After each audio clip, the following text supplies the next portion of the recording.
Hey there, tonight we're diving into the rhythmic clang of the medieval blacksmith's forge. Not the fairy tale version you know, but a world where the anvil song was as vital as the village heartbeat. If these stories help you unwind, I'd love a quick like or subscribe, but only if they're genuinely working for you. I'm curious where in the world you're listening from, so drop your location and local time in the comments. It's amazing seeing our little community span the globe through these historical tales.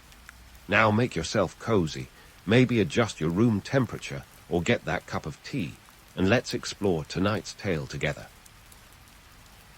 You find yourself in an age where the power of fire and metal is the backbone of society, and you're smack dab in the thick of it as a medieval blacksmith.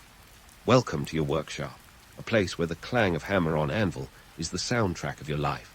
Forget the romantic image of a lone figure in a forge heroically shaping swords for noble knights.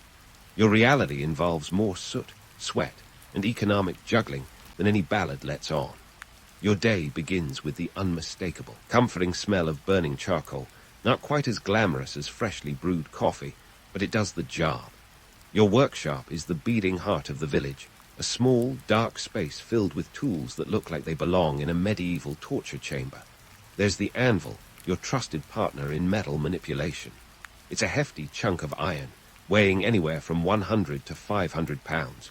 Despite its menacing appearance, it's your best friend, the surface on which you shape the raw potential of iron and steel into something useful, or at least sellable. Speaking of tools, your hammer collection is the envy of every craftsman. You've got your crossbeam hammers, perfect for drawing out metal, and sledgehammers, excellent for making a dramatic entrance or, just hammering the living daylights out of something. Tongs, chisels, punches, and files complete your arsenal, each with a purpose as specific as a medieval tax code. And let's not forget the bellows, those massive leather lungs that breathe life into your furnace, turning a simple fire into a metal-melting inferno. Now, let's talk metals. Iron, the bread and butter of your trade, is your daily companion. It's not glamorous, but it's reliable, much like the medieval village gossip. Steel, on the other hand, is your special occasion metal, a bit like the expensive wine you bring out for the Lord's feasts. The secret to steel is in the carbon content. Too much, and it's brittle. Too little, and it's soft. It's a delicate balance, much like trying to keep the local lord and the village priest equally happy. But before you can call yourself a master of the forge, you've got to pay your dues through the time-honored tradition of apprenticeship. You probably started around the age of 12, where most kids today are just figuring out how to tie their shoes without using a YouTube tutorial. Back then, you were handed over to a master blacksmith, either because your family couldn't afford to feed you anymore, or they saw the potential for you to earn some serious medieval coin in the future. Your parents likely paid a fee for this privilege, a sort of medieval scholarship, which could be as high as 10 pounds of silver, a small fortune back then, equivalent to several years' wages for a peasant family. Your apprenticeship lasted 7 years, a stretch of time where you learned every trick of the trade. From kindling the forge to mastering the art of welding, your days were filled with the rhythmic dance of metal and fire. It was your job to fetch water, stoke the fire, and occasionally dodge flying sparks while your master barked instructions. In return, you received room, board, and a future. It wasn't an easy life, but it was a step up from the back-breaking labor of the fields.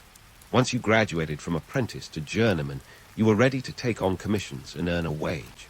But to become a master, oh, that was the dream. You'd need to produce a masterpiece, a piece of work so fine it would make the guild elders nod in approval, their version of hitting the medieval-like button. Only then could you open your own shop, which, let's face it, was as much about navigating local politics as it was about hammering metal. Setting up shop wasn't cheap. You'd need about £20 sterling to get yourself equipped. That's roughly the price of a good cow or a decent horse, and in a society where livestock was currency, it was a hefty investment. But once you were up and running, you could expect to charge anywhere from a few pence for a simple nail to several shillings for a ploughshare or a set of horseshoes. If you were really skilled and lucky, you might even be commissioned to make weapons, though don't let the tales fool you. Most of your time was spent on tools and everyday items, not Excaliburs. The economic realities of your trade were as tough as the iron you worked with. Supply and demand dictated your prices, and competition from other blacksmiths in the area kept you on your toes. You weren't just a craftsman. You were a businessman, constantly bartering and negotiating, trying to keep your head above water in a world where the margin for error was as thin as your patience for the village idiot's endless prattle. In this medieval hustle, you learn to adapt, innovate, and sometimes just plain survive. Your life was a blend of artistry and pragmatism, where every clang of the hammer was a step toward either prosperity or poverty. As you stand in the dim light of your forge, the fire casting flickering shadows on the walls, you know that each day brings both challenge and opportunity in equal measure. Just another day in the life of a medieval blacksmith. As the sun begins its daily crawl across the sky, you know the grind's about to get real. The village rooster, your less than subtle alarm clock, has already done its job, and it's time to dive into the daily whirlwind that is medieval blacksmithing. Forget the notion of leisurely sipping coffee while browsing the medieval equivalent of Reddit. Your day kicks off with a frenzy of activity more akin to a Renaissance fair on caffeine. First up, it's a morning ritual that's part muscle memory, part survival instinct. You stoke the forge, coaxing the flames into a roaring inferno that'll turn stubborn iron into more pliable, obliging metal. The temperature in the heart of your fire can reach a blistering 2,000 degrees Fahrenheit, hot enough to melt the ill-conceived dreams of anyone who thought blacksmithing was just about swinging a hammer. Now, if you think your biggest challenge is shaping metal, think again. The physical demands of your job are a full-body workout that makes CrossFit look like child's play. Swinging a hammer for hours on end isn't just about brute strength. It's about precision and endurance. Your arms ache like they're auditioning for a medieval version of The Biggest Loser, and your back has long since forgotten what comfort feels like.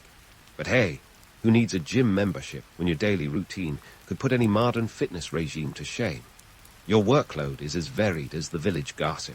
One moment you're crafting agricultural tools, plowshares, scythes, and hoes that keep the local farmers from having a complete meltdown every planting season.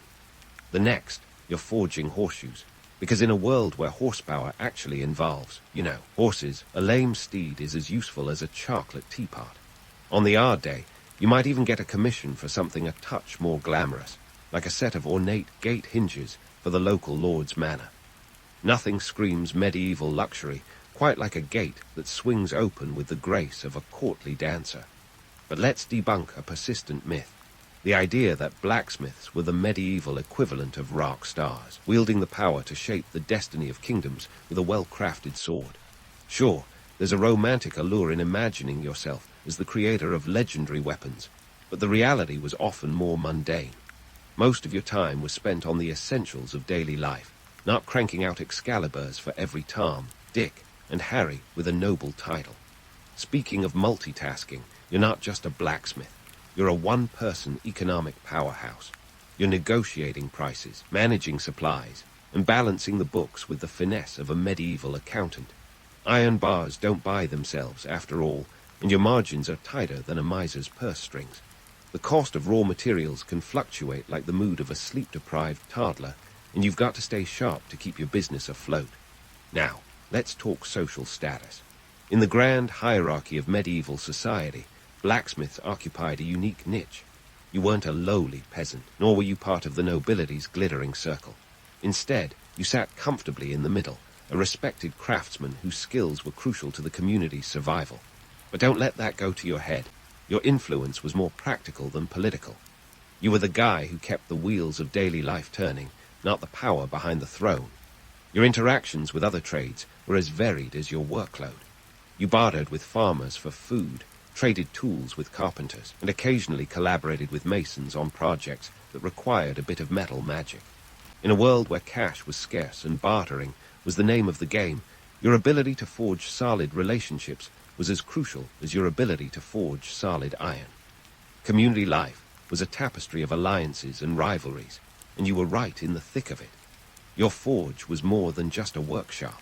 It was a hub of local activity, a place where villagers gathered to swap stories, share news, and occasionally settle disputes with the subtlety of a medieval sitcom. You had a front-row seat to the village drama, from feuds over grazing rights to the occasional scandal that would make even the stone-faced village elder raise an eyebrow. As you hammer away, it's easy to lose yourself in the rhythm of the forge. the hypnotic dance of sparks on metal. But beneath the soot and sweat, you're part of a larger tapestry, a community where every clang of your hammer echoes the heartbeat of medieval life. So, as the sun finally sets on another day in the life of a blacksmith, you know that tomorrow brings more of the same. The grind, the graft, and the glory of crafting the tools that shape a world still steeped in the Iron Age. And while the legends may tell of knights and quests, you know the truth. It's the blacksmiths who quietly forged the backbone of history. So, while legends may glorify knights as the stars of medieval tales, let's not forget who's really in the trenches. It's you, the blacksmith, with your fabricating finesse and metal magic. But before you start thinking of yourself as the unsung hero of history, let's dissect those myths and get a sense of the iron reality. First, let's talk tech, because blacksmithing wasn't all sweat and brawn. It was also about being the medieval equivalent of a tech startup. Now, while you might not have been inventing the next iPhone, you were pioneering some pretty slick innovations.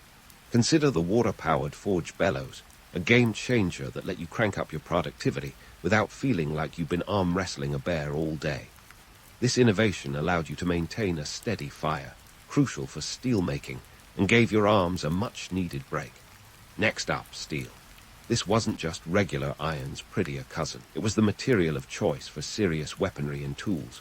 The process of carburizing iron to create steel was as much art as science. The right balance of carbon was critical. Too much, and you might as well be working with glass. Too little, and you'd have the metal equivalent of a soggy noodle. Ironically, steelmaking was both the pinnacle of medieval smithing and its Achilles heel. Get it wrong, and you'd be the laughingstock of the guild. Speaking of guilds, let's crush another myth. The idea of you as a solitary genius toiling away in isolation. Truth is, blacksmithing was a team sport. Your workshop was often a bustling hub, with apprentices, journeymen, and the occasional nosy neighbor all elbowing for a piece of the action. The guilds, those medieval unions, were essential in maintaining the standards of the trade and ensuring that blacksmiths weren't undercutting each other like medieval eBay sellers. They even had rules on pricing, quality, and training, acting like the quality control department of the Middle Ages. Now, let's stir in a little historical context. Wars, those pesky events that kept kings awake and blacksmiths busy, were both a boon and a bane for your trade. The 100 Years' War, for instance, was less about national pride and more about boosting your order book. Weapons and armor were in high demand, which meant overtime at the forge. But of course, the downside was the constant threat of your village being pillaged by the very knights you armed. Talk about biding the hand that feeds you. Then there were the towns, those burgeoning urban jungles that began popping up like medieval mushrooms. The rise of towns meant more people, more trade, and crucially, more competition. Suddenly, you weren't just competing with the blacksmith in the next village over, but with craftsmen from miles away. This increase in competition demanded innovation and adaptability.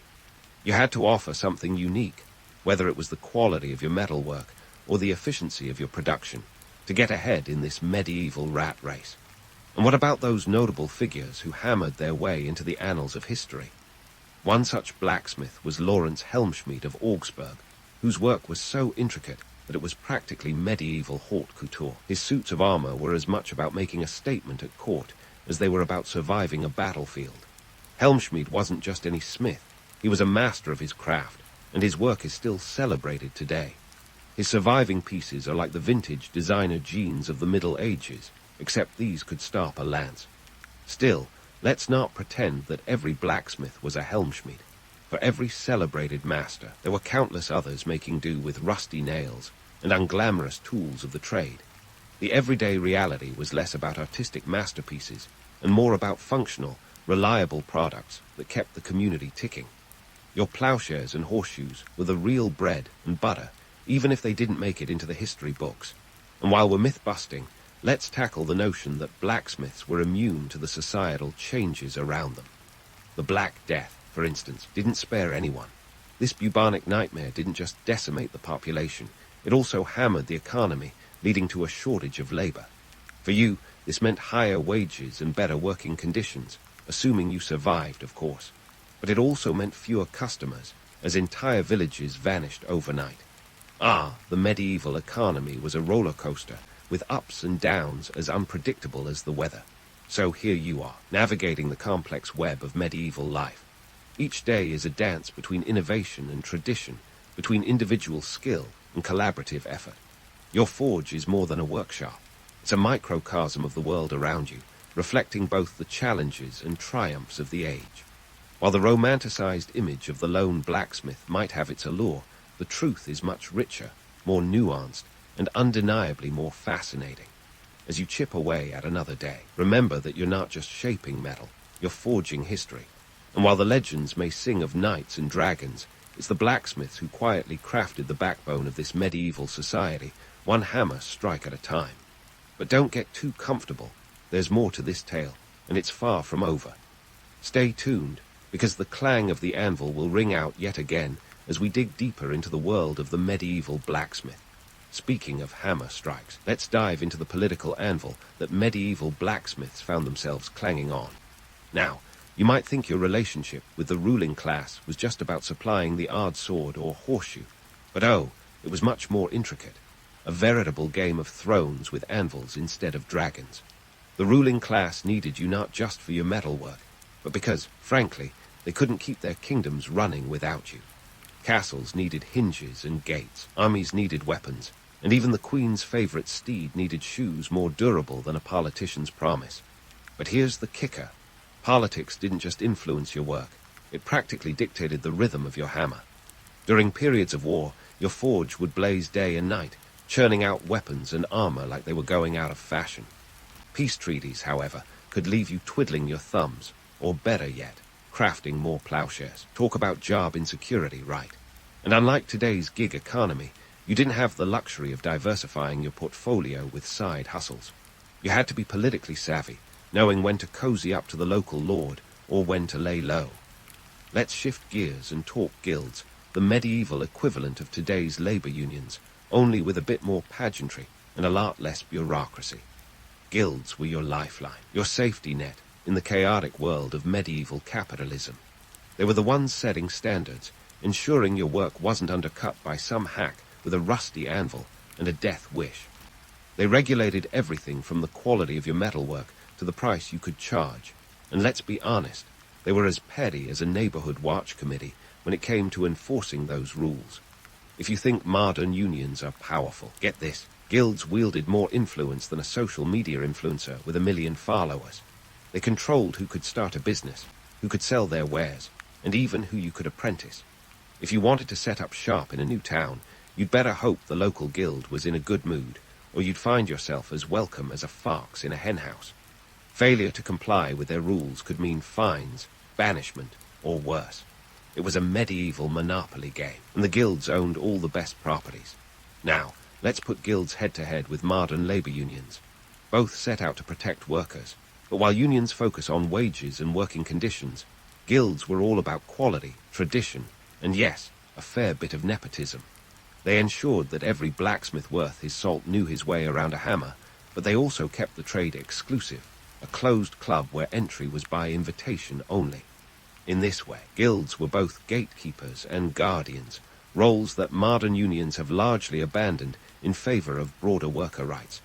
The effectiveness of each system depends on your perspective. If you're looking for job security and higher wages, unions have got your back. But if you're pining for the days of quality control and artisanal craftsmanship, you'd probably be a guild man. Either way, both systems highlight a timeless truth. Workers have always needed to band together to protect their interests, whether they're forging iron or filing spreadsheets. Now, navigating the political landscape of the medieval world was no mean feat. Economic shifts and political changes were as unpredictable as a jester on a sugar high. The rise of new monarchs could mean new opportunities or new taxes. Your ability to read the political weather could make or break your business. Remember, a well-timed gift of armor to a newly crowned king could secure your forge's future, while a misstep could see you out of favor faster than you could say, falling out of fashion. And then, there were the economic shifts, often driven by external factors like the Black Death, which swept away nearly half of Europe's population in the 14th century.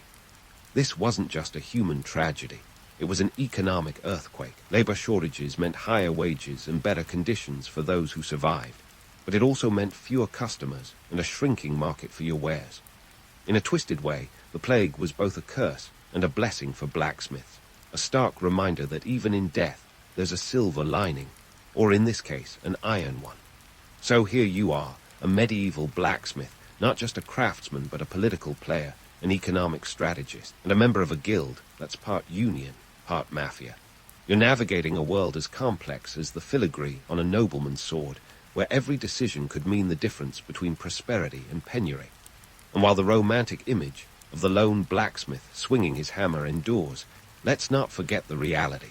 You were as much a part of the social and political fabric as any king or knight. As you continue to hammer out your place in history, remember that your story is far from over. There's still more to uncover in the life of a medieval blacksmith, more political intrigue, more economic upheaval, and of course, more myths to bust. So, keep that forge burning, because the next chapter of this tale is just waiting to be shaped by your skilled hands.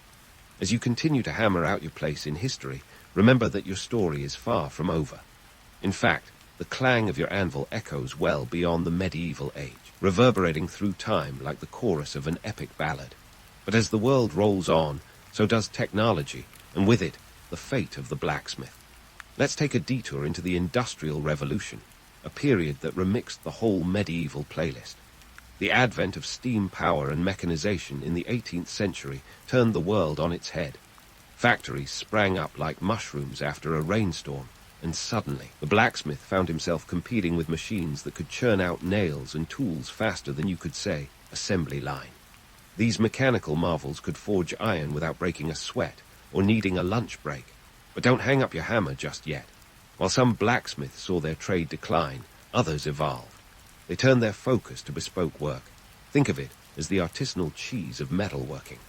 Custom jobs like intricate railings, wrought iron gates, and delicate metal artistry became their bread and butter. In this new industrial world, where mass production ruled the day, the blacksmith's craftsmanship became a luxury, a reminder of the tactile mastery that machines couldn't quite replicate. However, the blacksmith's story wasn't just about survival. It was about transformation. The skills honed over centuries didn't vanish. They adapted, finding new life in the burgeoning fields of engineering and metallurgy. In fact, the blacksmith's knack for metal manipulation laid the groundwork for modern trades like welding and fabrication. Talk about a career pivot. Now, let's pivot ourselves to cultural memory. The blacksmith's legacy burns brightly in art and popular media, lodging itself firmly in the romanticized vision of the medieval past. From Tolkien's Middle-earth to the lands of Skyrim, the blacksmith is often portrayed as the rugged artisan, the gentle giant with soot-streaked hands and a heart of gold. This image is as hard to shake as a bad pop song. It sticks because it speaks to our fascination with authenticity and craftsmanship in a world increasingly dominated by the virtual and the mass-produced. Remember the myths we busted earlier. They're not just relics of history, they're part of this cultural memory. The idea of the blacksmith as a solitary hero, shaping swords that could alter the course of empires, is as alluring as a siren's call. It's a narrative that taps into our love for the underdog, the everyman who quietly forges the tools of destiny.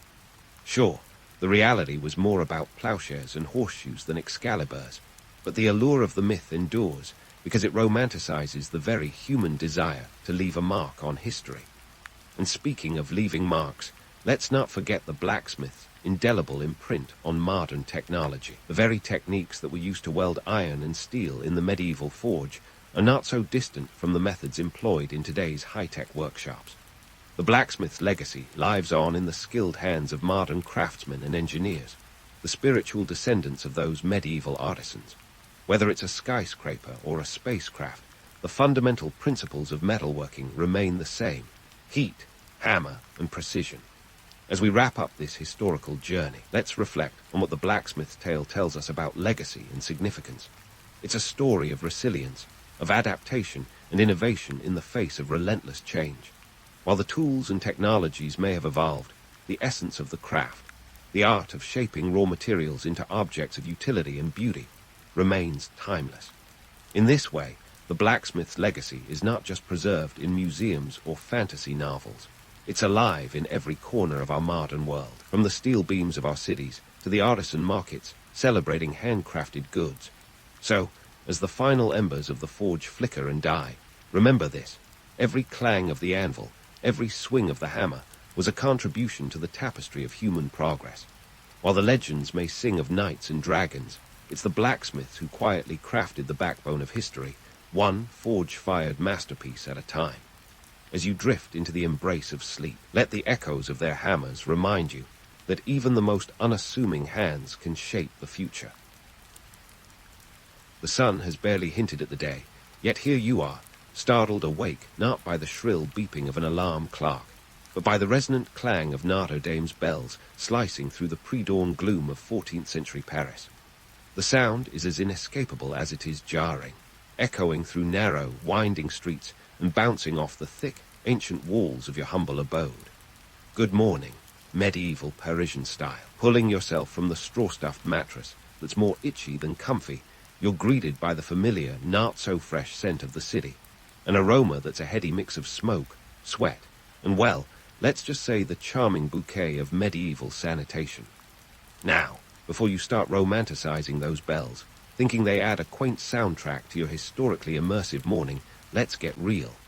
These chimes aren't just for show. They're the medieval equivalent of a public service announcement, calling the faithful to prayer, tolling for the start of the workday, and keeping time for a city without wristwatches. In a place where the average life expectancy hovers around 35 years, time is a commodity you can't afford to waste. And those bells, they're relentless in reminding you of that fact. As you groggily rise, any notions of a leisurely breakfast are quickly dispelled. Medieval mornings don't feature gourmet coffee or avocado toast. Instead, you're looking at leftover stew if you're lucky, or more likely, just some bread. But don't underestimate this staple. Bread is the backbone of your diet, making up to 80% of daily caloric intake for the average Parisian. And here's where it gets interesting. The price and availability of this humble loaf are as volatile as modern-day stock markets. Cost of bread in 14th century Paris is a microcosm of the era's economic roller coaster. For instance, in 1315, a series of catastrophic harvest failures led to a famine that sent bread prices skyrocketing. Imagine paying 2 deniers for a loaf today, only for it to jump to 4 deniers tomorrow. When a single denier is roughly the daily wage of a laborer, you can see why bread isn't just food.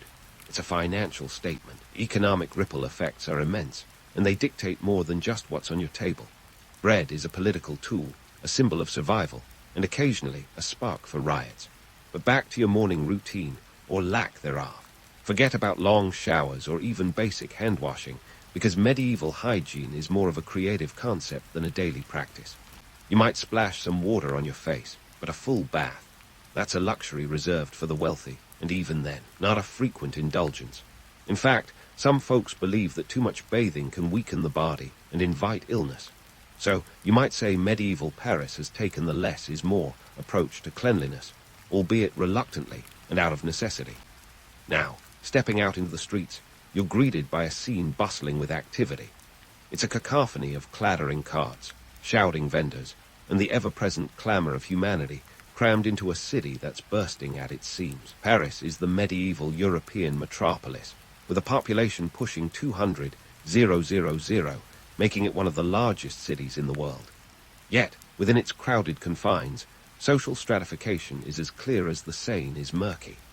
Nobles and clergy strut about in finery, while peasants and laborers contend with the city's dirt and grime, often right underfoot. As you navigate the bustling streets, you quickly learn that Parisian life is a balancing act between opportunity and adversity. The city's narrow lanes are a marketplace of ideas and goods, where traders from across Europe converge. However, it's also a tinderbox of tension, where the gap between rich and poor is as wide as the Seine itself. You'll see beggars and merchants, scholars and thieves, all vying for a piece of the Parisian pie, which is quite literally the bread of life. In this medieval metropolis, your survival hinges on understanding these economic and social dynamics. It's a world where the price of bread can mean the difference between a meal and a riot, where hygiene is a luxury and not a guarantee, and where the bells of Notre Dame are a constant reminder of time ticking away in a world that feels both vibrant and precarious. So, as you stand amidst the hustle and bustle of 14th century Paris, take a moment to appreciate the chaotic dance of history unfolding around you, because surviving even a single day in this city is nothing short of a medieval miracle. Navigating these bustling streets is like trying to dance on a crowded dance floor blindfolded. You're dodging people, carts, and the occasional suspicious puddle that you really hope is just rainwater. Welcome to medieval sanitation, where waste disposal is more chuck it out the window than eco-friendly recycling. It's as if the city's motto is out of sight, out of mind, except here, it's more out of the chamber part into the street. It's not just your nose that's assaulted, it's your entire sense of well-being. The medieval street is a free-for-all, and dodging the unsavory is an art form. As you sidestep what might generously be described as the city's natural fertilizer, you're heading towards the heart of Parisian commerce, the markets. Here, the pulse of the city beats loudest. The smells here are a curious mix of fresh produce, spices, and the unmistakable aroma of unwashed humanity. It's like a medieval smorgasbord of sensory overload. But don't let the chaotic charm fool you. This is serious business, orchestrated by the guilds, the medieval version of corporate overlords, but with more robes and less board meetings. Guilds are the power players in this economic game, each one governing a different trade with an iron grip. You've got your butchers, bakers, and candlestick makers, all organized into their own little empires. These aren't just groups of like-minded artisans. They're like mini-monopolies, ensuring standards, regulating prices, and controlling who gets to play in their sandbox. Think of them as an early version of the trade unions, but with a side of medieval flair and a penchant for strict regulation. If you want to sell your wares here, you'd better play by their rules or find yourself out on the cobblestones. Speaking of rules, let's talk bread again. A loaf of bread in this market is like a medieval mood ring, reflecting the city's political climate. When the grain supply is good, bread is plentiful, and people are happy, or at least as happy as you can be when your life expectancy is shorter than your favorite Netflix series. But when crops fail, or the king decides to go on a war-induced tax spree, bread becomes scarce, and tensions rise faster than a sourdough starter. The Parisian bread riots of 1392 weren't just about hunger. They were a full-on protest against economic inequality.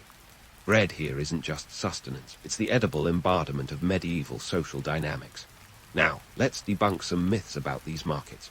Picture a medieval market, and you might imagine a lively festival with jugglers and musicians. And sure, there's an occasional lute player or a juggler trying to make a denier or two, but mostly it's haggling, shouting, and the occasional brawl. It's less quaint village fare and more chaotic street market, where everyone is hustling to make ends meet. It's gritty, it's loud, and it's definitely not the sanitized version you see in fairy tales. This is commerce in its rawest form, driven by necessity and survival, not by some romantic notion of medieval merriment. The market is also a melting pot of cultures, with traders from across Europe hustling their goods. You might find fabrics from Flanders, spices from the East, and wines from Bordeaux, all mingling in a cacophony of languages and customs. It's globalization before globalization was cool, and it's a testament to how interconnected medieval Europe was, even without the internet. Here, deals are brokered, alliances are formed, and occasionally someone gets an elbow to the ribs in the frenzy of it all. Amidst the bustling trade, the guilds wield significant influence, acting as both protectors and gatekeepers. They ensure that only guild members can sell specific goods, maintaining quality and price control. Think of them as the medieval Better Business Bureau, but with more authority and less customer service. If you're a cobbler who wants to sell shoes, you'd better have your guild membership card, or whatever the 14th century equivalent was, because going rogue means risking fines, or worse. The guilds also have a hand in social welfare, providing support to their members in times of need. It's a tight-knit community where everyone looks out for each other, but it's also fiercely competitive. Master craftsmen guard their trade secrets like medieval magicians, passing them only to trusted apprentices who have proven their loyalty and skill. It's a world where knowledge is power, and the right technique can make or break your reputation and livelihood. So here you are, in the heart of Paris, amidst the clamor and commerce, feeling every bit the time traveler trying to make sense of a world both foreign and oddly familiar. You might laugh at the absurdities, marvel at the ingenuity, and wrinkle your nose at the less-than-pleasant realities. But as you stand in the midst of this medieval metropolis, you're witnessing history in motion, a snapshot of a time when life was a delicate dance between survival and aspiration, grit and grace. And if you can make it through a day without succumbing to the chaos, well, you've earned the right to call yourself a survivor of 14th century Paris.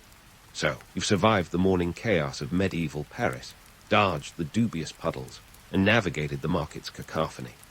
As the sun climbs higher, your stomach reminds you that it's time for lunch, a term we use loosely here because what's on offer isn't exactly gourmet. Forget about Instagram-worthy plates. This is more like the medieval version of a survival kit with a side of existential dread. Let's talk about what's on your medieval menu. Don't get too excited, though. If you're an average Parisian, your midday meal is likely a steaming bowl of pottage. Now, before you start imagining a rustic, hearty stew, let's clarify.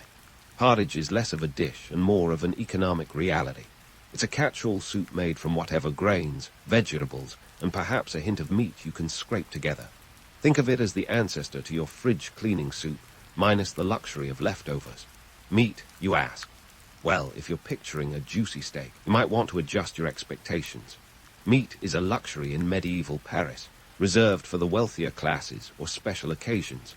For the majority, it's more of a rare garnish than a staple.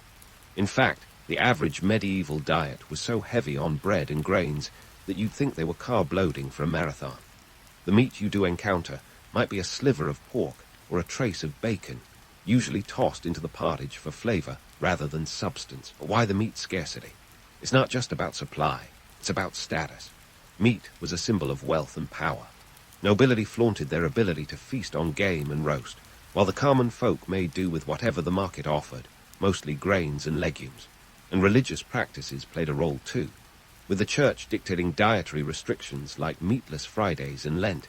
Even the rich had to occasionally swap their mutton for a more humble fish or vegetable dish. Speaking of fish, if you're near the Seine, you might find fish on the menu, but let's just say it's not the freshest catch of the day sushi.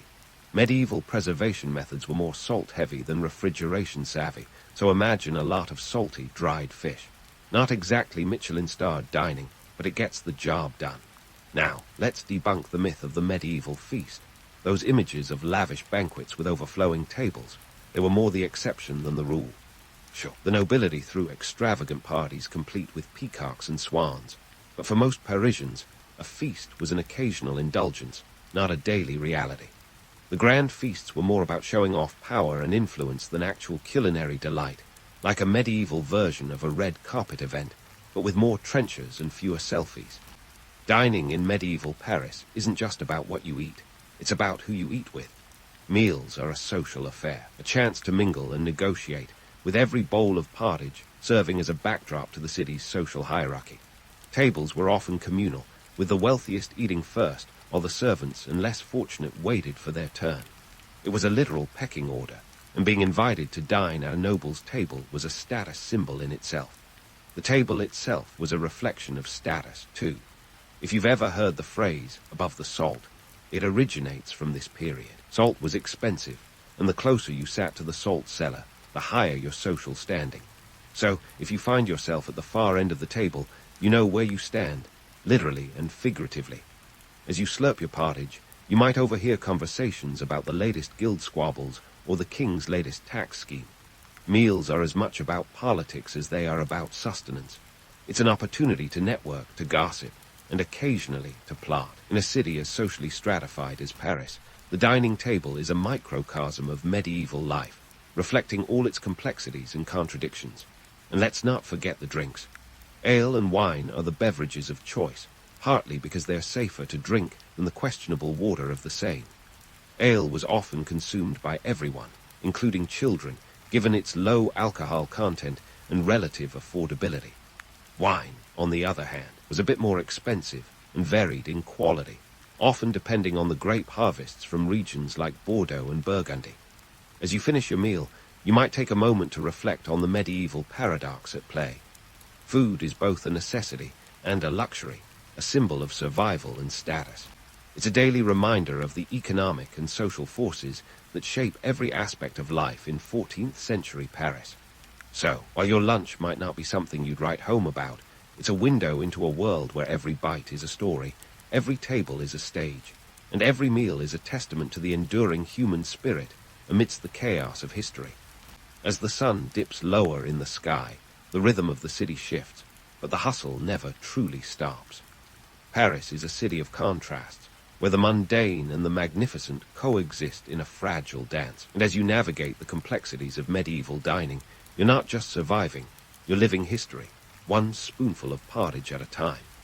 As the sun casts longer shadows over the cobblestones, you find yourself slipping into the afternoon rhythm of medieval Paris, a rhythm that feels less like a steady beat and more like a chaotic symphony of survival.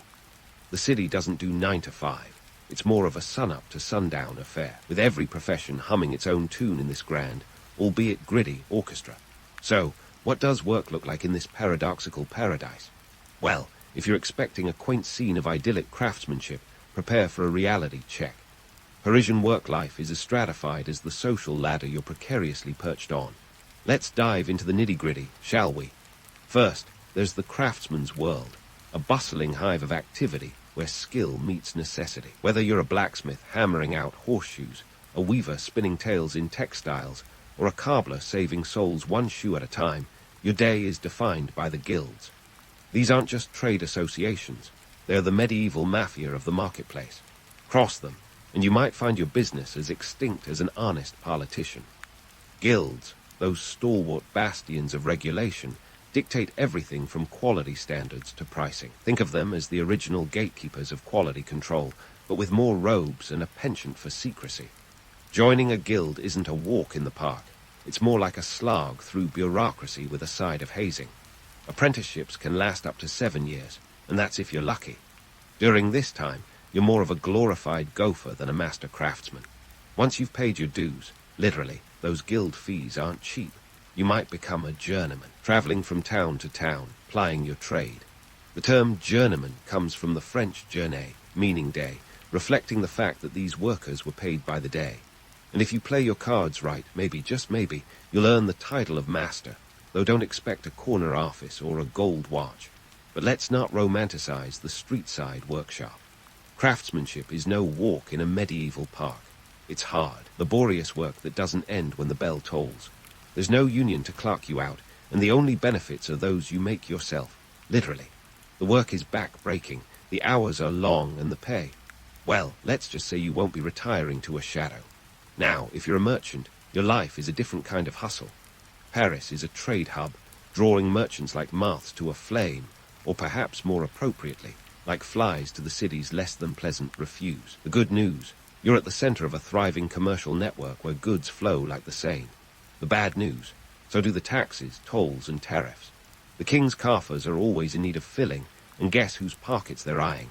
Merchants deal in everything from spices to silks, but they also grapple with risks that would make a modern-day stockbroker sweat.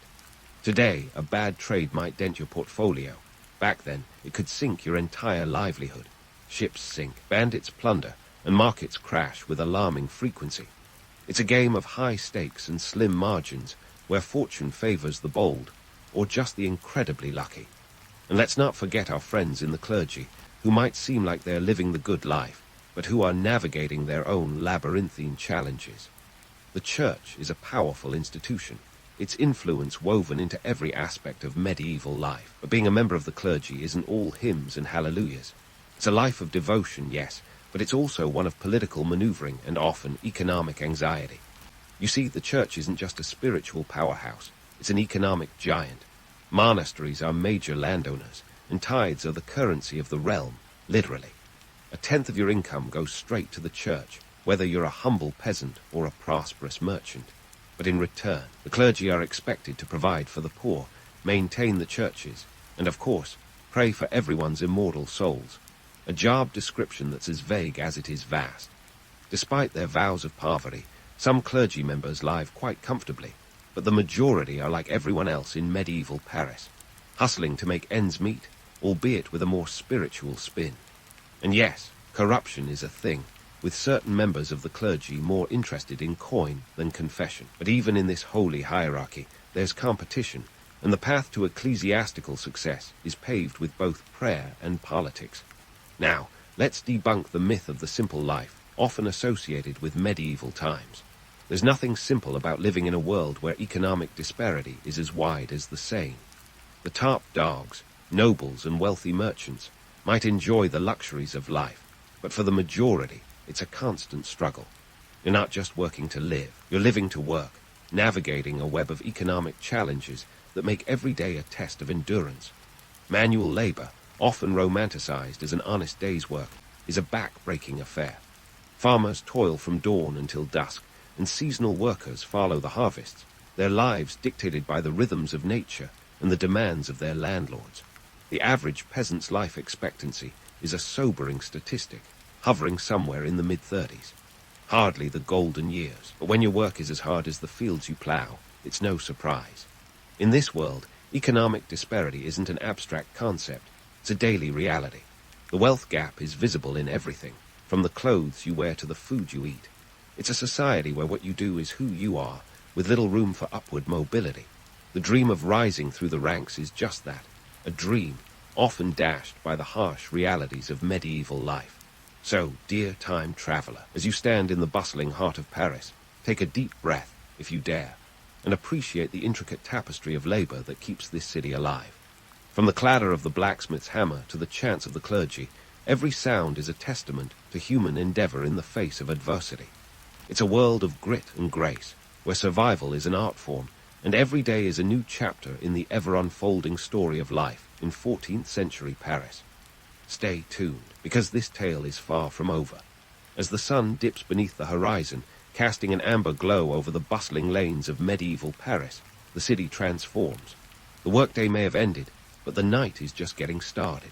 Welcome to Paris After Dark, where the entertainment options are as varied as the city's population. Forget streaming services and movie theaters. Here, the taverns are your one-stop shop for socializing and spectacles. Let's start with the taverns, the medieval answer to happy hour. These aren't just watering holes. They're the social hubs of the city, where Parisians of all stripes gather to unwind, gossip, and perhaps have a little too much ale. Picture it, a dimly lit room packed with people, the air thick with the smell of spilled beer and the sound of raucous laughter. It's the medieval version of a Friday night out, minus the Uber ride home. Taverns serve as a microcosm of the wider medieval world. You'll find laborers rubbing shoulders with merchants, and occasionally even a noble incognito. The drinks of choice, ale and wine, as they are generally safer than the water, which is often more of a health hazard than a thirst quencher. Ale is the drink of the masses, brewed locally and consumed in staggering quantities. Wine, on the other hand, is a bit more refined, with varieties ranging from the cheap and cheerful to the expensive and exquisite, depending on the vintage and the vineyard. Here's a fun fact. The average medieval person consumed about a gallon of ale a day. That's right, a gallon. However, before you picture everyone stumbling around in a perpetual state of inebriation, remember that medieval ale was much weaker than today's brews. Still, it's safe to say that taverns were the epicenter of medieval social life, where news and rumors spread faster than the bubonic plague. But if you're looking for something a bit more dramatic than a tavern brawl, you might find yourself at a public execution. Yes, you heard that right. In an era before Netflix, public executions were a form of morbid entertainment. It sounds grim, and it is, but it was also a community event, a twisted kind of social gathering. Imagine the scene. A bustling square filled with people, vendors selling snacks like it's a medieval theme park, and all eyes on the scaffold where justice, or what passed for it, is served. These executions weren't just about punishment. They were a public spectacle, a way for the authorities to demonstrate their power and keep the populace in line. It's a harsh reminder of the brutal realities of medieval justice, where the line between law and spectacle is as thin as the rope around the condemned's neck. If executions aren't your cup of mead, perhaps you prefer a mystery play. These theatrical performances, often staged by guilds, the medieval equivalent of a blockbuster movie. They brought biblical stories and moral allegories to life with costumes, music, and sometimes elaborate special effects. Imagine a bustling marketplace transformed into a stage, with actors delivering lines that are part entertainment, part sermon. These plays served a dual purpose. They entertained and educated, reinforcing religious teachings while providing a welcome escape from the daily grind. And for the performers, it was a chance to showcase their talents and perhaps earn a little extra coin. The plays were often cyclical, with performances moving from town to town, much like a traveling theatre troupe. And while the themes were serious, there was plenty of room for humor and satire, reflecting the medieval love for wordplay and wit. Now, let's debunk a common myth, the idea of medieval life as an unrelenting drudgery devoid of joy or leisure. While life was undoubtedly hard, entertainment and socializing were vital components of medieval existence. People found ways to enjoy themselves, whether through music, dancing, or storytelling. The human spirit is nothing if not resilient, and even in the harshest of times, people sought out moments of joy and connection. But let's not get too carried away with romantic notions of medieval merriment. The harsh realities of life were never far from the surface. The threat of disease, famine, and conflict loomed large, and the social fabric was woven with threads of inequality and strife. The average Parisian's life was a delicate balance of survival and celebration, with each day offering a fresh set of challenges and the occasional triumph. And as you ponder the allure of medieval myths, it's worth considering why these stories endure. The romanticized vision of the past offers a comforting escape from modern complexities, a way to imagine a world seemingly simpler and more straightforward. Yet, beneath the veneer of myth lies the truth. Life in medieval Paris was a raw, gritty affair, marked by a struggle for survival and a relentless quest for meaning. As you leave the echoes of Parisian laughter and footsteps behind, take a moment to reflect on the legacy of this vibrant, tumultuous era.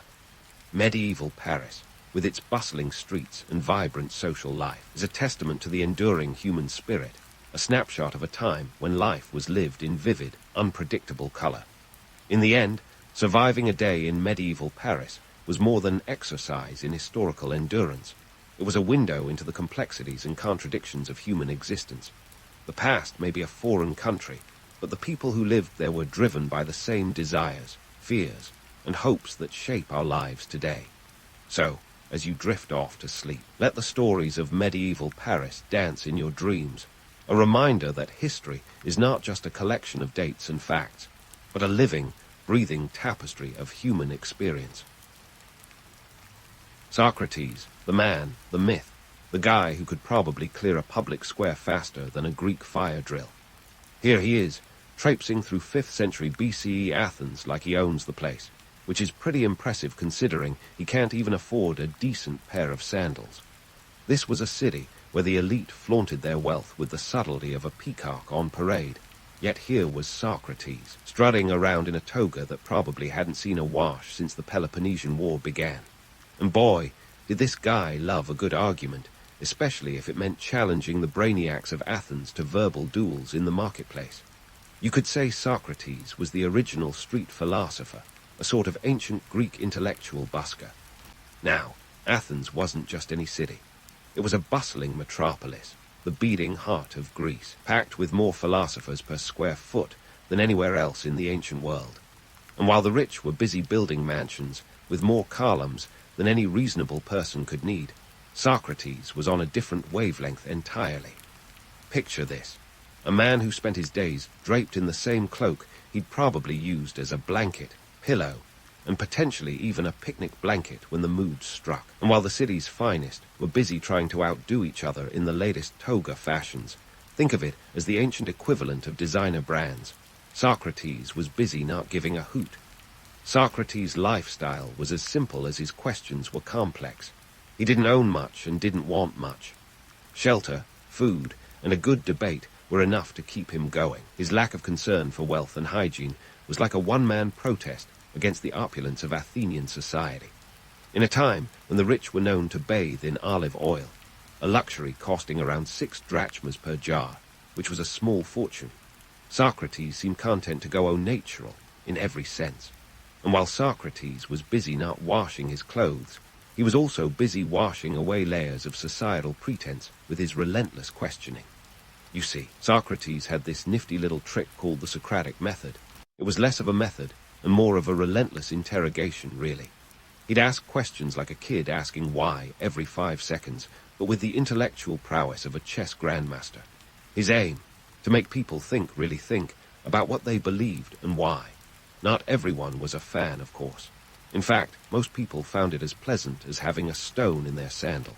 The Athenian elite, in particular, found Socrates' approach irritating, like a mosquito that wouldn't stop buzzing in their ear.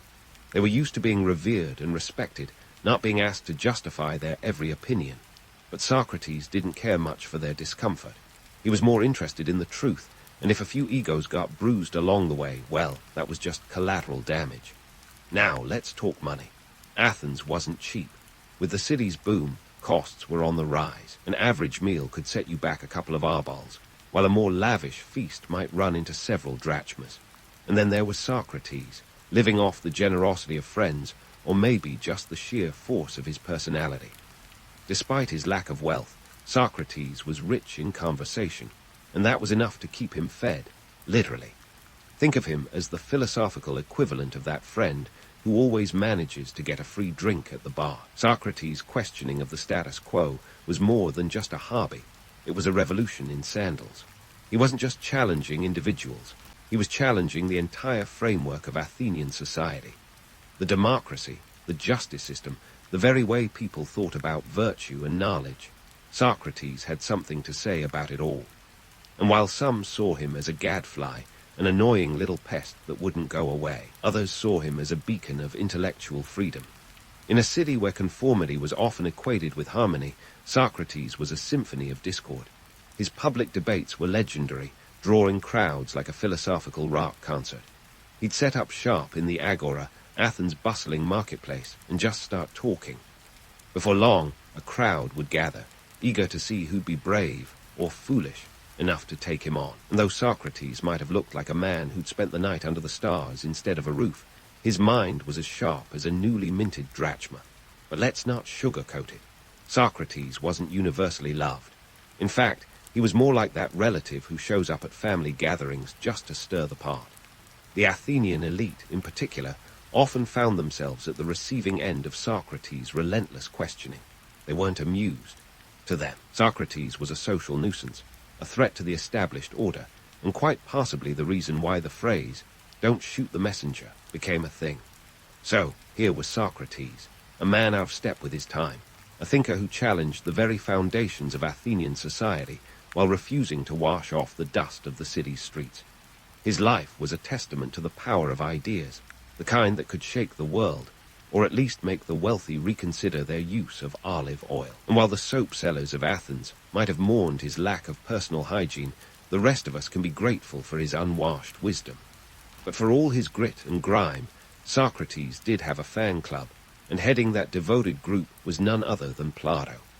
Now, if we had a time machine and could sneak a peek at this dynamic duo, you might be surprised. Imagine the awkwardness of a mentor-student relationship, where the mentor seems more interested in philosophical sparring than, say, basic hygiene. But Plato, the young aristocrat with more scrolls than social skills, was mesmerized by Socrates' intellectual fireworks. This was a guy who appreciated a good brain workout more than the latest Athenian gossip or toga trends. Plato was no slouch himself. He came from a family that could trace its roots back to Athenian royalty. Yet here he was, choosing to hang out with a man who probably had more in common with a street performer than a polished courtier. While others saw a scruffy contrarian, Plato saw an intellectual giant whose questions could cut through the fog of conventional wisdom like a hot knife through butter.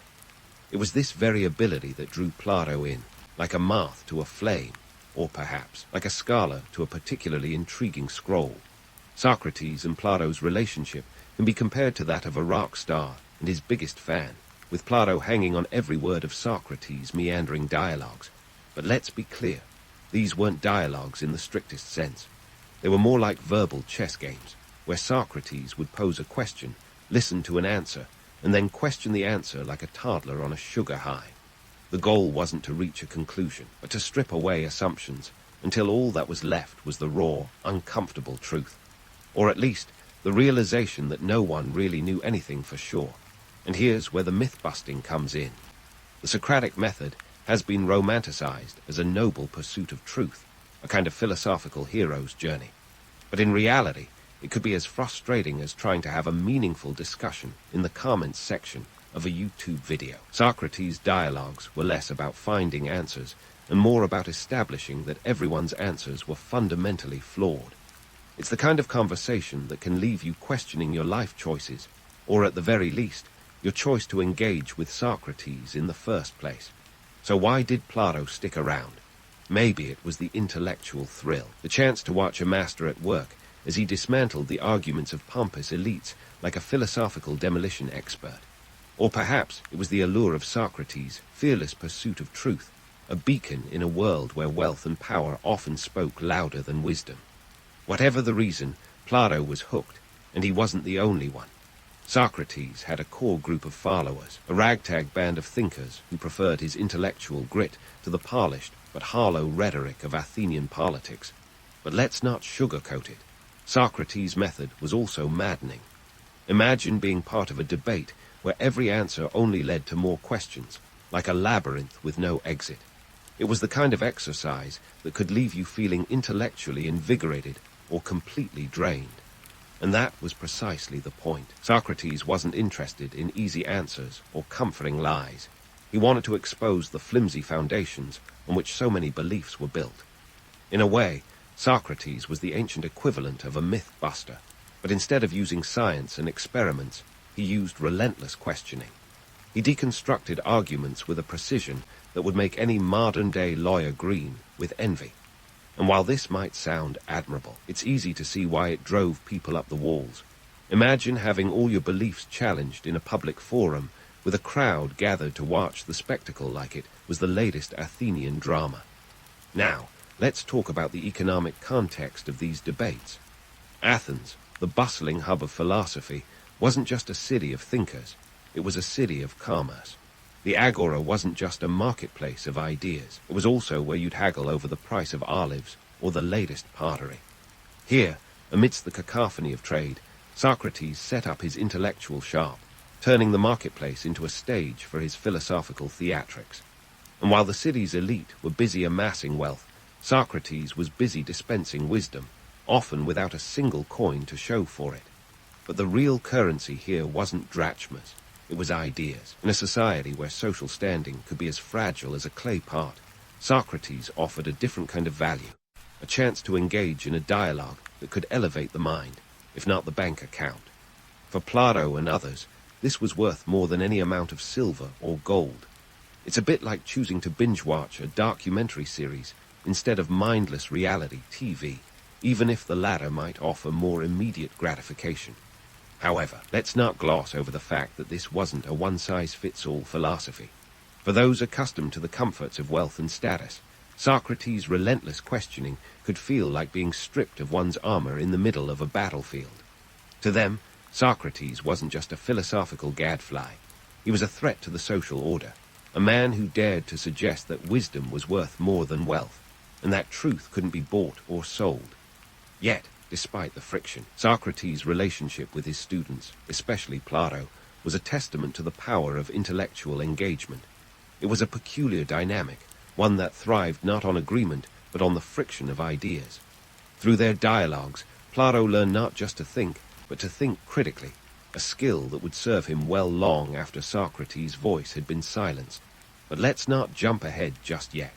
For now, we're still in the thick of it, with Socrates questioning everything in sight, and Plato scribbling it all down like a devoted scribe.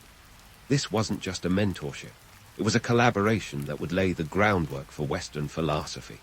And while Socrates might have been the one asking the questions, it was Plato who would carry the torch forward, ensuring that his mentor's ideas would resonate long after the dust of ancient Athens had settled. In the end, Socrates was more than just a voice in the agora. He was a force of nature, a thinker who challenged the very way people perceived the world. And while his methods might have been as infuriating as a never-ending debate thread, they were also revolutionary, setting the stage for a new kind of discourse, one that valued questions over answers and dialogue over monologue. As we continue this journey through the life and legacy of Socrates, remember that the truth is rarely simple. and the path to wisdom is often paved with more questions than answers. Stay tuned, because there's more to this story than meets the eye, and we're just getting started. So, as Socrates continued to stir the intellectual part of Athens like a chef with a penchant for controversy, it wasn't long before the political climate decided it had had enough of his seasoning. You see, Athens wasn't just a city of philosophers and hustlers. It was a city with a complex political landscape that could rival any modern soap opera. And just like any good drama, it had its fair share of tension, intrigue, and of course, scapegoats. Socrates, with his penchant for questioning authority and challenging the status quo, became the unwitting star of this Athenian drama. His relentless pursuit of truth had earned him both a devoted following and a growing list of powerful enemies.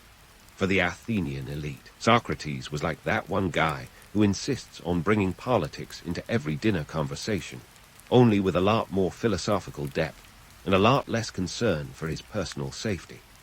What made Socrates such a thorn in the side of the establishment was his uncanny ability to expose the contradictions in their beliefs. While the city's politicians were busy trying to maintain the delicate balance of power, Socrates was poking holes in their logic with the precision of a master fencer. It was as if he saw the political facade for what it really was, a fragile construct held together by tradition and fear. Now, Athens in the late 5th century BCE was a bit like a pressure cooker with the heat cranked all the way up. The city had just emerged from the Peloponnesian War, which had left it battered, bruised, and in serious need of some political therapy. The war had drained the city's coffers, and the resulting economic strain meant that public sentiment was about as stable as a Jenga tower in an earthquake. In this precarious environment, Socrates' insistence on questioning everything was about as welcome as a toga with a moth infestation. The political climate was rife with paranoia. The democratic government was trying to reclaim its authority, while the oligarchs were lurking in the shadows, waiting for their chance to seize control. In such a charged atmosphere, Socrates' habit of encouraging the youth to think critically and question their elders was seen as nothing short of insurrection. It was as if he was providing the youth of Athens with intellectual matchsticks and asking them to go play in a fireworks factory. So, it wasn't entirely surprising when, in 399 BCE, Socrates found himself on trial. The charges, corrupting the youth and impiety. Basically, he was accused of being a bad influence and not believing in the gods of the city, a serious offense in a society where religious and civic duties were as intertwined as vines and grapes. The trial was a spectacle, costing a whopping 500 drachmas, which was no small change. To put it in perspective, that could buy you a pretty decent horse or enough olives to feed a small army. But here's where Socrates' legendary trial becomes the stuff of philosophical legend. Instead of offering a heartfelt defense or begging for mercy, Socrates treated his trial like a one-man comedy roast. He poked fun at his accusers, likening himself to a gadfly and Athens to a lazy horse that needed a good sting to get moving.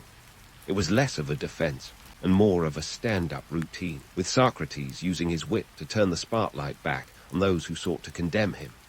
The irony of Socrates' conviction wasn't lost on anyone paying attention. He was found guilty by a margin so slim could make a tightrope walker nervous. In a jury of 501 members, 280 voted for conviction, while 221 voted to acquit. It was as if the city was divided between those who saw Socrates as a necessary voice of dissent, and those who wanted to silence him before his ideas could spread like wildfire. But why was Athens so afraid of Socrates? The answer lies in the societal fears that gripped the city. In a time of uncertainty and upheaval, Socrates represented a challenge to the established order, a voice that refused to be silenced or swayed by popular opinion. His trial was less about justice and more about sending a message. Questioning authority had its limits, and Socrates had crossed them. Yet, even in the face of his impending execution, Socrates remained unrepentant. He famously declared that the unexamined life is not worth living, a phrase that has echoed through the ages as both a call to arms for free thinkers and a thorn in the side of those who prefer their status quo unchallenged. Socrates' willingness to die for his beliefs transformed him from a mere philosopher into a martyr for the cause of intellectual freedom. The trial of Socrates was a turning point, not just for him, but for the entire city of Athens. It exposed the deep divisions within the society and highlighted the tensions between tradition and progress. While some saw Socrates' conviction as a necessary step to preserve order, others mourned the loss of a voice that dared to speak truth to power. As we continue to explore the legacy of Socrates, it's important to remember that his trial was more than just a legal proceeding. It was a reflection of a society grappling with its own identity, a city caught between the old ways and the new, and a reminder that the pursuit of truth often comes at a cost.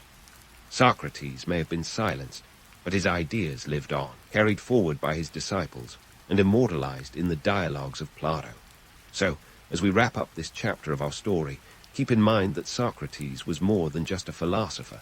He was a catalyst for change. His trial and execution were not the end, but rather the beginning of a legacy that would endure for centuries, shaping the course of Western philosophy and proving that even in death, Socrates had the last laugh. Socrates' trial might have ended with a gavel, but the philosophical reverberations were just getting started. As Athens prepared to carry out its sentence, Socrates found himself in the Athenian equivalent of death row, which, let's be honest, wasn't exactly the Ritz. Picture a cell that was more damp cave than cozy nook, complete with a draft that could chill you faster than a Spartan glare. Now, you might think Socrates would spend his final days in a state of existential dread, but instead, he turned his prison cell into a last-minute symposium. His friends visited him as if he were hosting an impromptu TED talk, each trying to convince him to stage a prison break. After all, if there was ever a time for a great escape, this was it. But Socrates, ever the contrarian, refused to budge. He was like that friend who insists on staying at a party long after everyone else has left, just to prove a point. Enter Crito, a wealthy disciple who was essentially the ancient equivalent of the guy with the getaway car idling outside. Crito pleaded with Socrates, arguing that it was not only possible but downright practical to slip the bonds of unjust conviction. They had the money, the plan, and the motivation. All Socrates had to do was nod, and he'd be whisked away faster than you could say, philosophical martyr. But Socrates, unfazed by the prospect of death, countered with a philosophical argument that was as slippery as an eel and just as hard to pin down. He insisted that escaping would betray his principles. It was a masterclass in moral consistency, delivered with the kind of calm you'd expect from someone ordering a second round of hemlock at the bar. In his view, an escape would undermine the laws of Athens, and more importantly, his commitment to living a virtuous life. To Socrates, dying with integrity was more valuable than living in disgrace, a concept as baffling to some of his friends as his love for unwashed togas.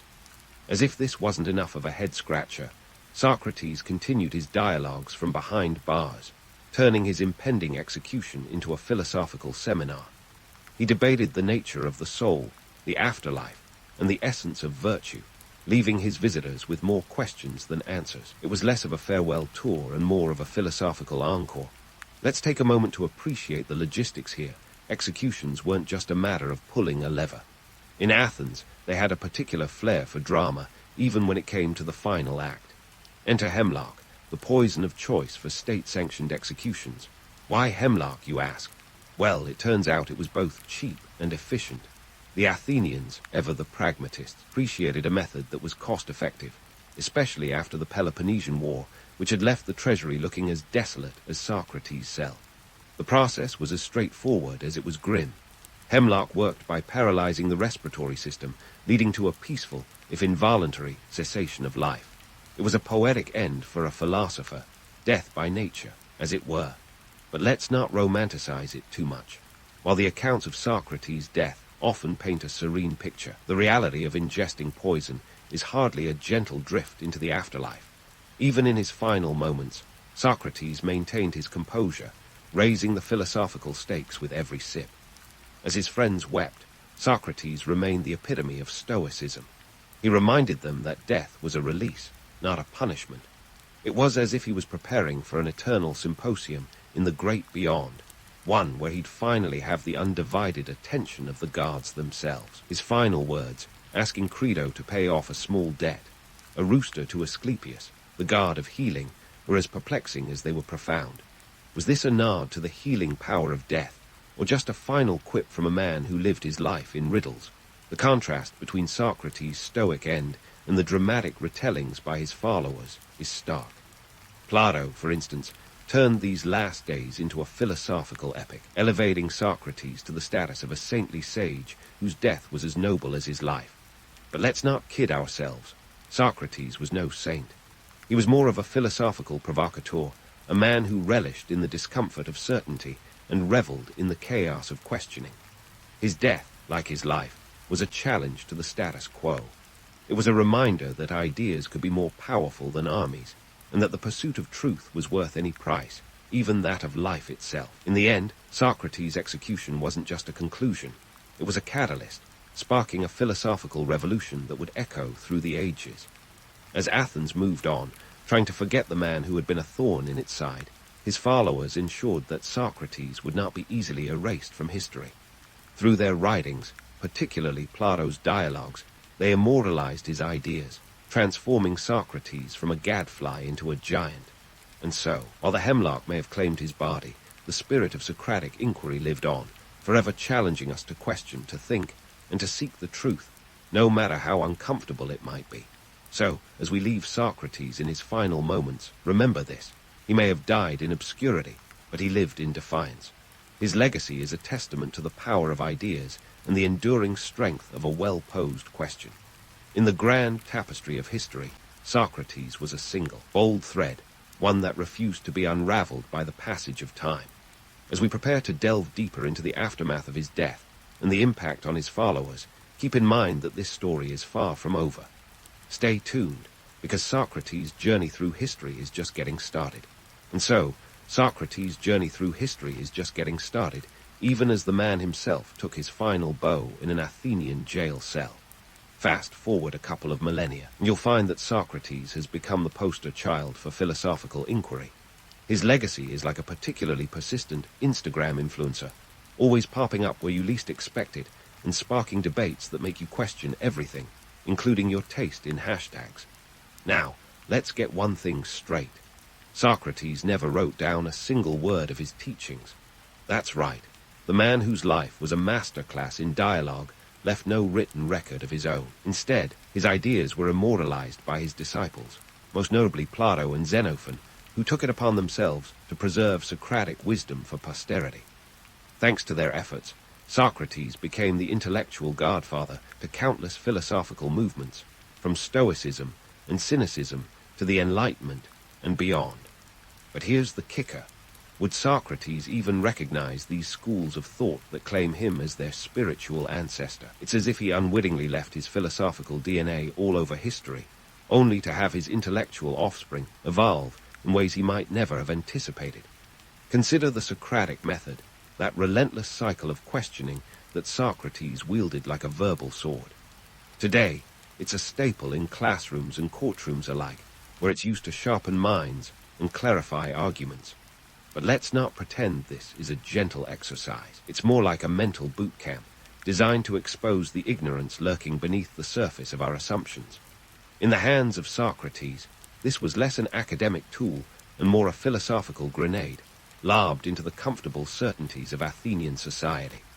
The irony, of course, is that Socrates himself might have been bewildered by the formalization of his method. After all, his approach was more improvisational jazz than classical symphony, an intellectual free-for-all that thrived on unpredictability. Yet here we are, centuries later, enshrining his approach in textbooks and teaching it to generations of students who may or may not appreciate the philosophical roller coaster they're about to board. But Socrates' influence doesn't stop at the steps of academia. Oh no, his spirit is alive and well on the digital battlefield of social media, where debates rage with all the subtlety of a Spartan phalanx. Imagine Socrates with a Twitter account. His penchant for pithy questions would have made him the ultimate troll, challenging followers to rethink their hot takes in 280 characters or less. What is virtue? He might tweet, watching as replies flooded in faster than you can say, trending topic. Yet, even as we invoke Socrates in our memes and debates, we must grapple with the contradictions of his life. Here was a man who lived in poverty, yet left a legacy more enduring than any king's fortune. He was a figure of humor and humility, who could just as easily provoke laughter as he could incite outrage. His life was a testament to the power of simplicity, a reminder that sometimes the most profound truths are found not in grand declarations, but in humble questions. And that's the beauty of Socrates' legacy. It's as multifaceted as a diamond, yet as accessible as a pebble on the Athenian road. His questions cut through the noise, inviting us to reconsider the very foundations of our beliefs.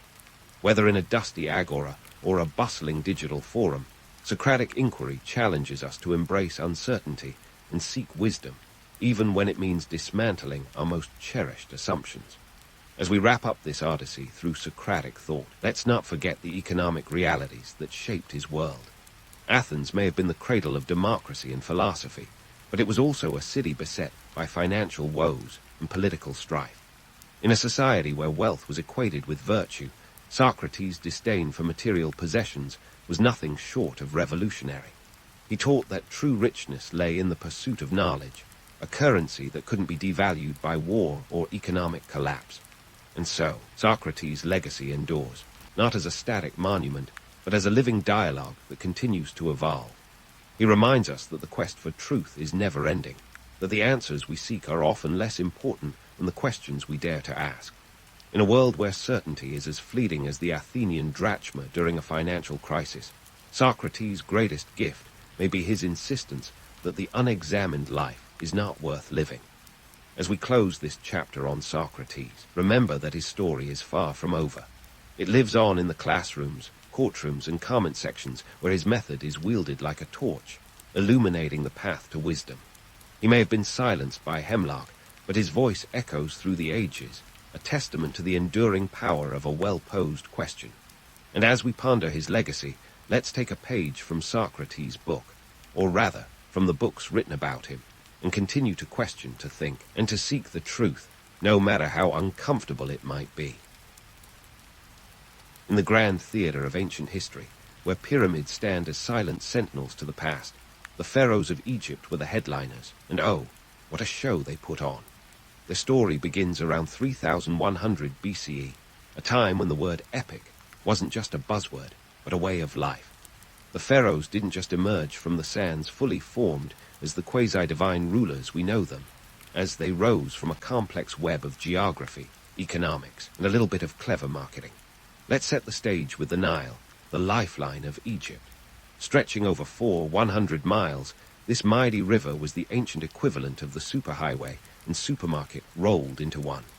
The Nile's annual floods deposited nutrient-rich silt along its banks, turning the desert into a fertile breadbasket.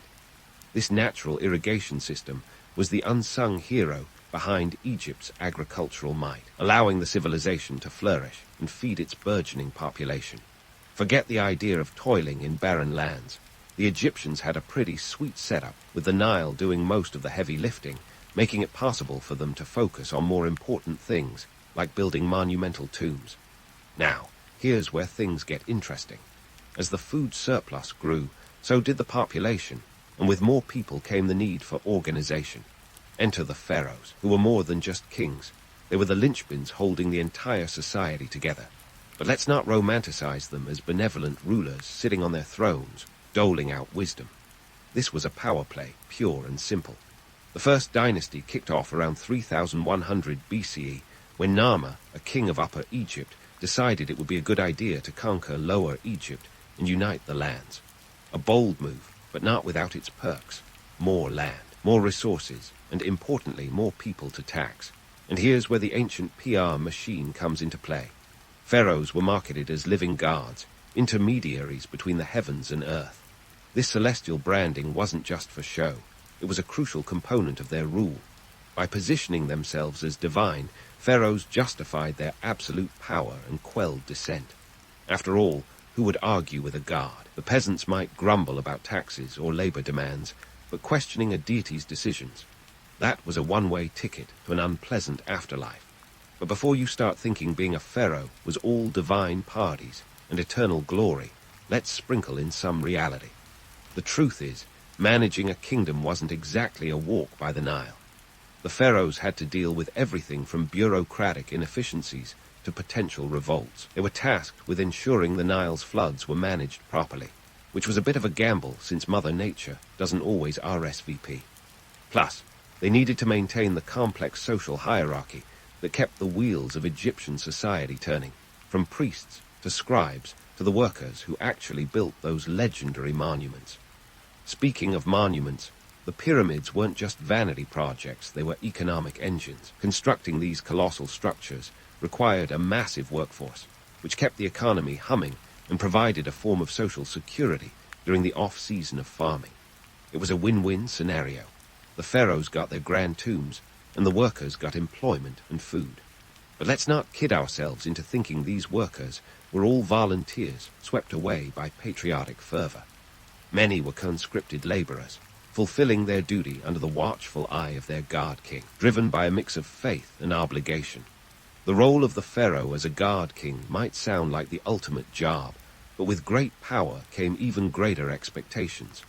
They had to perform rituals to maintain Mad, the cosmic order, and ensure the prosperity of Egypt. Failure to do so wasn't just a personal failing. It was seen as a cosmic catastrophe. Imagine the pressure of knowing that a bad harvest or a flood failure could be interpreted as a sign that you'd fallen out of favor with the gods. Stressful, right? In essence, the pharaohs were the original spin doctors, masterfully weaving together myth and reality to maintain their grip on power. They were savvy politicians, religious leaders, and economic strategists all rolled into one. Their legacy, carved in stone and echoed through millennia, is a testament to their ability to navigate the complex interplay of divine mandate and earthly rule. So next time you gaze upon the pyramids, remember, it wasn't just the stones lifted by laborers, but a civilization held aloft by the enduring power of myth and the unyielding force of the Nile. Now, let's dive deeper into this fascinating chapter of history, where massive stone structures weren't just about eternal prestige, but served as the ancient world's version of an economic stimulus package. The Old Kingdom, roughly spanning from 2686 to 2181 BCE, was the golden age of pyramid building, and it was as much about economic savvy as it was about architectural ambition. First, let's tackle the logistics because, oh boy, were they monumental. The Great Pyramid of Giza, built for Pharaoh Khufu around 2580-2560 BCE, wasn't just a pile of stones casually stacked over a weekend. At 481 feet tall and composed of about 3 million limestone blocks, each weighing between 5 to 15 tons, it was a marvel of human ingenuity. But how did they manage this without cranes or bulldozers? Enter the unsung heroes of ancient engineering: ramps. Lots and lots of ramps. Archaeologists believe these ramps were the key to moving those hefty stones into place. Theories vary, but they likely used straight, zigzagging, or circular ramps. Imagine a massive construction site where thousands of workers, not slaves as is often portrayed, but rather conscripted laborers and skilled craftsmen, toiled away. The slaves built the pyramids narrative is one of those enduring myths that just won't quit. In reality, these workers were organized into well-fed labor crews of about 20,000 people, who rotated in and out, living in nearby temporary cities with bakeries and breweries. Because who doesn't need a good beer after lugging a multi-ton stone? These laborers were paid in rations of grain, beer, and vegetables, a very carb-heavy diet. The ancient Egyptians knew how to keep their workforce motivated, full bellies and a sense of purpose. Plus, there was a social safety net aspect to this work. During the inundation of the Nile, when farming ceased, pyramid building kept people employed and the economy ticking over. It was less about divine obsession and more about practical economics, a bit like FDR's New Deal, but with more sand and fewer speeches. But why pyramids, you ask? Why not spend all that manpower on something like, say, ancient Wi-Fi? The answer lies in the pharaohs' Kickstarter-style campaigns, where they sold their subjects a vision of the afterlife that required a grand resting place. The pyramids were essentially giant fund-me projects, convincing the populace that these massive tombs were necessary for the dead ruler to ascend to the gods, and in turn ensure the prosperity of Egypt. The belief was that the pharaoh's safe passage to the afterlife would guarantee the continuation of Mad, the divine order. This celestial crowdfunding had another layer: propaganda. The pyramids were visible for miles, a constant reminder of the pharaoh's divine power and the state's ability to mobilize resources on an unprecedented scale. They were the Instagram influencers of their day, except instead of selfies, they left behind limestone legacies. And let's face it, a few thousand years later, we're still talking about them, so they clearly knew a thing or two about timeless marketing. Now, let's not forget the economic implications of these colossal projects. The construction of pyramids created a ripple effect throughout the economy. Stone quarries, located as far as 500 miles away, became bustling hubs of activity. Transporting these stones required boats, which were built by carpenters who supplied their materials from timber felled in Lebanon, a testament to the vast trade networks in place. Each stone block's journey was a logistical ballet, coordinated with the precision of a military campaign. Beyond the immediate construction jobs, pyramid building spurred advances in mathematics, astronomy, and writing. You see, when you're trying to erect a monument that aligns perfectly with the cardinal points of the compass, you need some serious number crunching. The ancient Egyptians weren't just stacking stones, they were advancing human knowledge. They even invented a decimal system, the 3-4-5 Pythagorean triangle, and used the stars to guide their orientation. So, while the pharaohs were building their earthly stairway to heaven, they were also laying the foundations for future scientific endeavors. It's tempting to romanticize all this as a grand quest for immortality, but let's not forget the gritty reality. The workers who built these pyramids lived hard lives, their bones showing signs of arthritis and injuries. Their toil was as much about fulfilling a sense of duty as it was about survival. The Old Kingdom was a time of prosperity and innovation, but it was also a period that relied heavily on human labor, sweat, and sacrifice. As we delve deeper into the Pyramid Age, it's essential to remember that these structures weren't just tombs. They were testaments to a civilization's ability to harness human effort, resources, and belief systems in a way that still boggles the mind. They were the ultimate expression of a society that had mastered the art of blending myth with reality, creating monuments that have withstood not only the sands of time, but the scrutiny of history itself. And as the Old Kingdom continued its spree of monumental construction, it wasn't just the pharaohs who were immortalized in stone, but the very spirit of ancient Egypt, the original masters of the long game. As the Old Kingdom's pyramid fever subsided, the sands of time whisked us into the Middle Kingdom, circa 2055 to 1650 BCE, where Egyptian history took a dramatic twist worthy of a soap opera. If the Old Kingdom was all about stacking stones and flexing architectural muscles, the Middle Kingdom was about political chess, family drama, and the occasional backstabbing, not just metaphorically. The pharaohs here had to be more than just pyramid planners. They were diplomats, generals, and sometimes PR experts trying to manage their image in a land where eyeliner was as essential as the crown itself. First, let's talk about the power play. The Middle Kingdom kicked off with Mentuhotep II, who decided that unity was the best policy after a century of chaos, known as the First Intermediate Period. Picture Egypt as a jigsaw puzzle with pieces scattered across a room. Mentuhotep II was the guy who gathered those pieces and put them back together, merging Upper and Lower Egypt around 2055 BCE. His reign wasn't just about geographical unity. It was about consolidating power and creating a dynasty that would outlast a single ruler's ambitions. Now, the Middle Kingdom was less about building colossal monuments and more about building relationships. Pharaohs had to juggle a delicate balance of internal and external pressures. They were like the original reality TV stars, constantly managing their public persona while dealing with palace intrigue. Speaking of palace intrigue, family drama was practically a sport. Take Amenemhat I, who founded the 12th dynasty. His reign was marked by a nasty little rumor, an assassination attempt that supposedly came from within his court. Whether it was true or not, Amenemhat I wrote an official story, the instruction of Amenemhat, warning his successors about trust issues, particularly with those closest to them. Think of it as the ancient Egyptian version of keep your friends close and your enemies closer. But it wasn't just the family members sharpening their knives. Pharaohs faced rebellion from ambitious nobles and disgruntled subjects. The story of Senusrit III another 12th dynasty heavyweight, is a perfect example.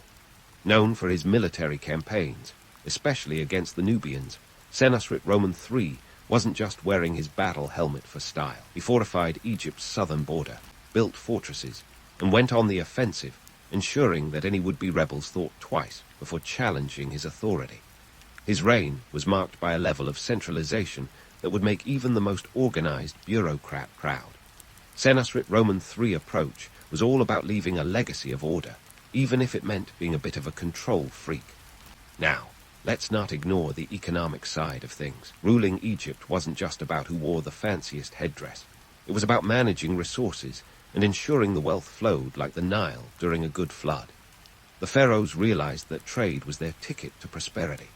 They branched out far beyond their borders, sending expeditions to Punt, a mysterious land possibly located in modern-day Somalia, bringing back incense, ebony, and myrrh, which were the ancient Egyptian equivalents of luxury items. It was like a Black Friday shopping spree, but instead of electronics, they were after trade goods that would make their temples smell divine and their coffers swell.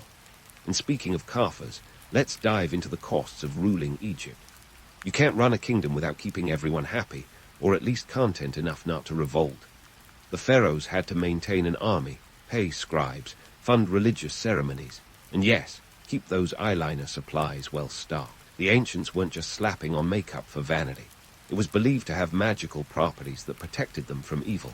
So, when you see those hieroglyphs showcasing kohl-rimmed eyes, remember, it was as much about spiritual insurance as it was about style. But let's not sugarcoat it. Ruling Egypt was a financial juggling act. Keeping the elite satisfied often meant lavish gifts and land grants, which, while good for short-term loyalty, could strain the treasury. Pharaohs had to be master accountants, ensuring that taxes were collected and distributed wisely. The vizier, essentially the chief operating officer, played a crucial role here, overseeing the administration and ensuring the pharaoh's decrees were carried out. The Middle Kingdom's vizier was like the ultimate multitasker, managing everything from the royal storehouses to the legal system, all while making sure the pharaoh's eyeliner was on point. Now, as much as we love to romanticize the pharaohs as benevolent rulers, the truth is a bit more grounded.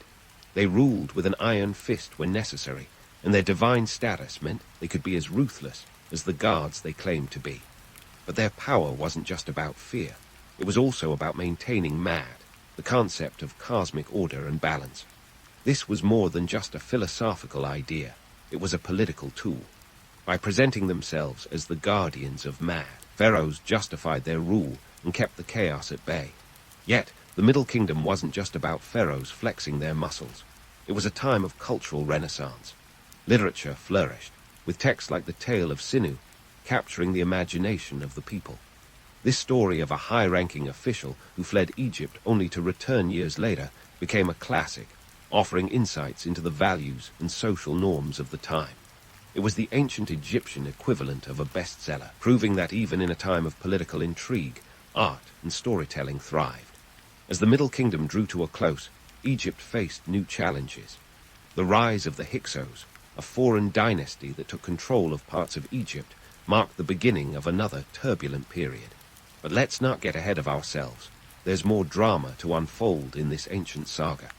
The Middle Kingdom set the stage for these new players, carving out a legacy of diplomacy, power struggles, and cultural achievements that would echo through history. So, as we leave the Middle Kingdom, remember that Egypt's story is far from over. The next chapters will bring even more twists and turns, with pharaohs who continue to shape the destiny of this ancient land. From internal strife to foreign invasions, the tale of Egypt is a testament to the resilience and ingenuity of its people, and the enduring allure of a civilization that mastered the art of blending myth with reality. Stay tuned, because the sands of time are still shifting, and there's plenty more history to uncover. As the sun sets on the Middle Kingdom's era of drama and diplomacy, the stage is set for Egypt's next act, the New Kingdom. Picture Egypt not as a quiet, isolated land, but as an ancient superpower strutting onto the world stage, ready to flex its muscles with all the subtlety of a peacock in a courtyard. This period, running roughly from 1550 to 1070 BCE, is often dubbed Egypt's Golden Age, where the pharaohs weren't just rulers, They were rock stars of the ancient world. Let's dive right into the action with Amos I, the pharaoh who kickstarted the New Kingdom by giving the Hyksos, the foreign rulers of Lower Egypt, a not-so-gentle eviction notice. Around 1550 BCE, Amos I reclaimed Egypt's territories and reunified the country, proving that the Egyptians were not just about pyramids and papyrus. They were a force to be reckoned with, armed with a new level of military prowess that would make even the most seasoned general take note. Speaking of military might, let's talk about the transformation of Egypt's army from a ragtag group into an ancient juggernaut. The Egyptians adopted chariots, horses, and a variety of new weapons, borrowing a page from their former occupiers, the Hyksos. This wasn't just an arms race, it was an arms revolution. The chariot, a two-wheeled wonder drawn by horses, became the sports car of ancient battlefields, allowing the Egyptian army to strike fast and retreat faster. It was a game-changer, turning the tide in battles and expanding Egypt's influence far beyond its borders. Now, let's not kid ourselves into thinking the New Kingdom was all about military conquest. Sure, the pharaohs loved a good campaign, but they were also masters of diplomacy. Take Thutmose Roman III, for example, often referred to as the Napoleon of Egypt for his military genius. Thutmose Roman III didn't just conquer. He established Egypt as a dominant empire through a series of military campaigns that stretched from modern-day Sudan to Syria. His reign from 1479 to 1425 BCE saw at least 17 military campaigns, often depicted in vivid details on temple walls. Ancient Instagram stories that were decidedly more epic than selfies. But let's not forget the cost of empire building. Maintaining such a vast territory required more than just soldiers.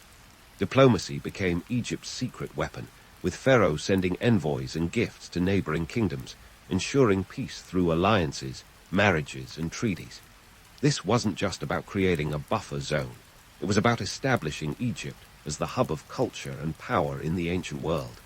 The Amarna letters, clay tablets detailing correspondence between Egyptian rulers and other Near Eastern leaders, offer a fascinating glimpse into these diplomatic maneuvers.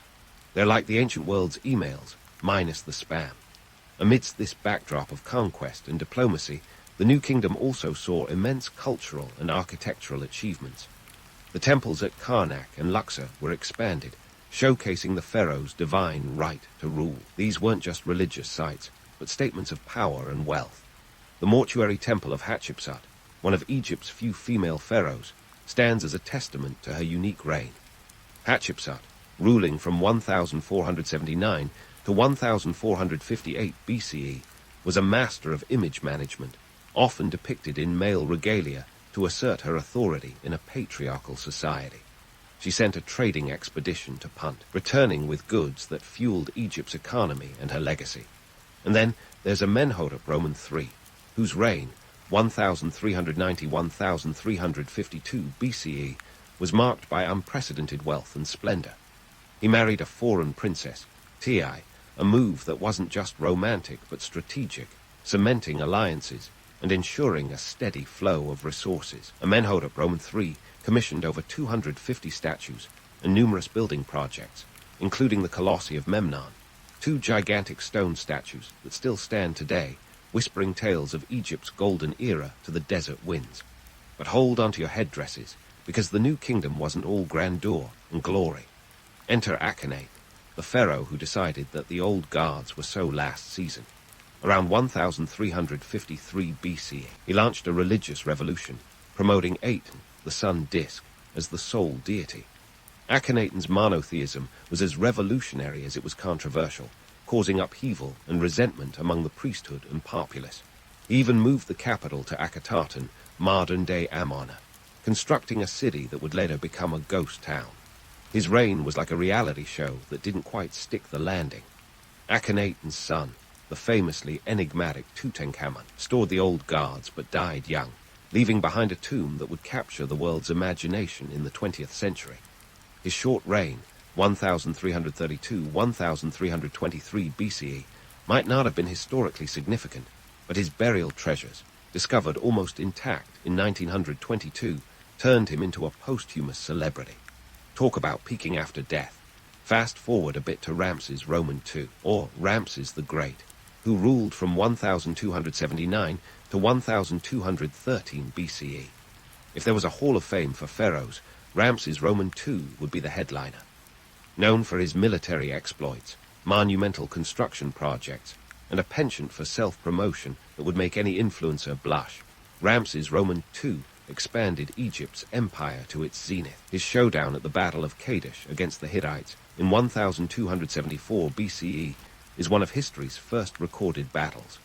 Despite the battle ending in a stalemate, Ramses Roman II PR team spun it as a glorious victory, complete with temple carvings celebrating his divine prowess.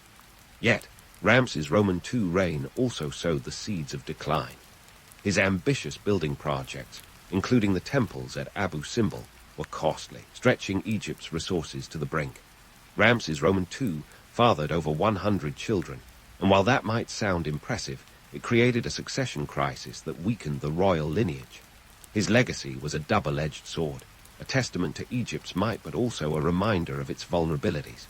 As the new kingdom progressed, those vulnerabilities became more pronounced. The later pharaohs faced internal strife, economic difficulties, and external pressures. The Sea Peoples, a mysterious confederation of naval raiders, wreaked havoc along the Mediterranean coast, contributing to the decline of several ancient civilizations. Egypt managed to repel them, but the effort drained resources and further exposed the cracks in its once impenetrable facade. By the time the new kingdom stumbled into its twilight years, the grandiosity of earlier reigns gave way to a struggle for survival. The power of the pharaohs waned, and the influence of priests and local governors grew, leading to a fragmenting of central authority.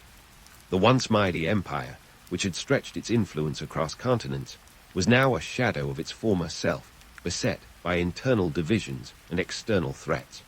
But let's pause before we get too far ahead of ourselves. The New Kingdom's story isn't just about decline. It's a complex tapestry of triumphs and trials. It's a period that reminds us of the impermanence of power and the relentless march of time. As we delve deeper into this chapter of Egypt's saga, remember that even the mightiest of empires face their day of reckoning. The New Kingdom's legacy is a testament to the heights of human achievement and the inevitable forces of change that shape history. Stay tuned, because the story doesn't end here. The sands of time continue to shift, and there's more intrigue, more lessons, and more history waiting to unfold. The pharaohs may have left the stage, but their echoes linger, whispering tales of glory, ambition, and the eternal dance of power and destiny. And just when Egypt thought it had seen it all, the curtain rose on a new act that would redefine the final chapters of its ancient saga. The New Kingdom's decline was not a sudden tumble down the stairs, but rather a slow, painful descent, as if the Egyptians were trapped in quicksand, struggling to maintain their once glorious empire. Internal divisions, economic stagnation, and those pesky sea peoples had taken their toll. But let's not forget, while the pharaohs were busy building their monuments and managing the afterlife, the world outside was moving on, and not always in Egypt's favor. Enter the Persians, the new kids on the block with a knack for empire building and a fondness for conquering. By 525 BC, under Cambyses Roman II, the Persians rolled into Egypt like they owned the place, and soon enough they did. It wasn't so much a battle as it was a hostile takeover. Egypt became just another province in the sprawling Persian Empire, with Cambyses Roman II donning the title of pharaoh. To the Egyptians, this was akin to putting a hyena in charge of the lion's den. The once mighty pharaohs were reduced to little more than vassals, their divine aura dimmed under Persian rule. The writing was on the wall, or rather, on the papyrus. Egypt's time as a standalone superpower was over. The Persians maintained control until the early 4th century BCE, with a few brief interruptions of native rule, like when Amytius of Sais managed to kick out the Persians temporarily. But let's not kid ourselves. These native revivals were more like temporary hiccups in the grand scheme of Persian domination. Fast forward to 332 BCE and enter stage left. Alexander the Great, the Macedonian wonderkind with a flair for world domination. Alexander wasn't just passing through Egypt on his way to conquer Persia. He saw the strategic potential of the Nile's green banks. Unlike the Persians, Alexander played the PR game like a seasoned pro. He embraced Egyptian culture, visited the oracle of Ammon at Siwa, and was even declared a god. No small feat for a guy who was more at home on a horse than a throne. By the time he left Egypt, he had founded Alexandria, which would later shine as a beacon of Hellenistic culture and learning. And so, the baton was passed to the Greeks, who took on the role of Egypt's new overlords. The Ptolemaic dynasty kicked off with Ptolemy I Soter, one of Alexander's generals. It was like a reboot of the Pharaoh franchise, but with a Greek twist. The Ptolemies ruled Egypt from 305 BCE, blending Greek and Egyptian customs in a cultural mashup that would make any fusion restaurant jealous. They spoke Greek, ruled like pharaohs, and even married their siblings to keep the power in the family, in a nod to the old Egyptian ways. It was a delicate balancing act between maintaining their Greek identity and respecting Egyptian traditions. But let's not get too caught up in the romantic notion of cultural exchange. The Ptolemaic rulers were as ruthless as any pharaoh when it came to holding onto power. They expanded trade networks, built monumental projects, and invested in Alexandria, turning it into the intellectual capital of the ancient world. The great library of Alexandria, oh, the stuff of legends, stood as a testament to this era, even if it was eventually lost to history. The Ptolemies were savvy, but their reign was also marked by intrigue, assassinations, and civil wars. It was Game of Thrones, but with more sand and fewer dragons. And then there's Cleopatra Roman 7, the last of the Ptolemaic line, and arguably the most famous of all Egyptian rulers. Cleopatra's life has been romanticized to the point of legend, but the truth is just as fascinating. She was a shrewd politician, fluent in several languages, and a woman who knew how to wield power in a man's world. Her liaisons with Julius Caesar, and later Mark Antony, were as much about political strategy as they were about personal relationships. Cleopatra wasn't just Cleopatra. She was the embodiment of Egypt's last stand against the encroaching tide of Roman power. Her dramatic end in 30 BCE, following the defeat at the Battle of Actium, was the final nail in the coffin for Egyptian independence. Cleopatra's death marks the end of the line for the Pharaohs, as Egypt officially became a province of the Roman Empire, its treasures and culture absorbed into the Roman machine. The last of the Pharaohs became a footnote in the grand narrative of Roman expansion, and the Egyptian civilization that once dazzled the world faded into history. But here's the kicker. While the pharaohs themselves may have faded, their legacy did not. The myths and monuments they left behind continue to captivate the imagination, from the pyramids of Giza to the mysteries of Tutankhamun's tomb. The stories of divine rulers, epic battles, and monumental achievements are woven into the fabric of human history, a testament to a civilization that mastered the art of storytelling as much as they did stone carving. In the end, the tale of the pharaohs is one of resilience and reinvention. They navigated an ever-changing world, balancing myth and reality to maintain their grip on power. Their story is a reminder that even the mightiest rulers must eventually confront the relentless march of time. The pharaohs may have left the stage, but their echoes linger, whispering tales of glory, ambition, and the eternal dance of power and destiny. So next time you gaze upon the sands of Egypt, remember, beneath those grains lies a history as rich and complex as any story ever told. Straight out of the cradle and into a suit of armor, welcome to your life as a medieval knight in training. At the tender age of 7, when most kids today are figuring out how to tie their shoelaces, you're shipped off to a noble household to start your grueling journey. You're not just leaving your toys behind, you're swapping them for a wooden sword and a whole lot of bruises. Sure, the idea of becoming a knight sounds as glamorous as a medieval Instagram post. You've heard tales of brave warriors and romantic quests, the chivalry, the glory. But here's the kicker. Those epic tales don't mention the endless chores, rigorous training, and the constant smell of horse dung. Spoiler alert, kid. Knighthood is less about rescuing damsels and more about survival. Your first gig is as a page, which is just a fancy term for noble servant who gets yelled at a lot. You're learning the ropes, literally, as you get your hands dirty with everything from cleaning armor to serving dinner. Fun fact, medieval banquets were less about fine dining and more about showing off wealth. And you're the one ensuring the roast boar doesn't end up on the Lord's lap. Training is brutal, and it's not just physical. You're memorizing the ins and outs of courtly manners, because heaven forbid you use the wrong spoon at a feast. You're learning how to read and write, but don't expect to be curling up with a good book at night. You'll be too busy practicing your swordplay until your arms feel like they're going to fall off. Then there's the economic side of things.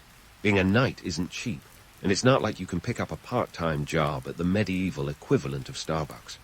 Your family has to foot the bill for your training, and that's just the start.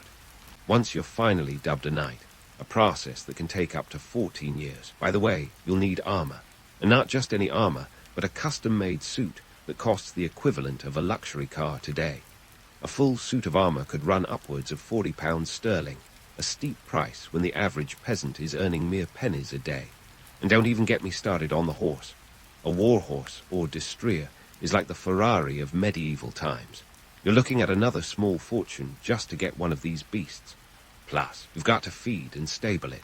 Think hay, oats, and a medieval vet bill every time your noble steed gets a sniffle. Let's not forget the daily grind.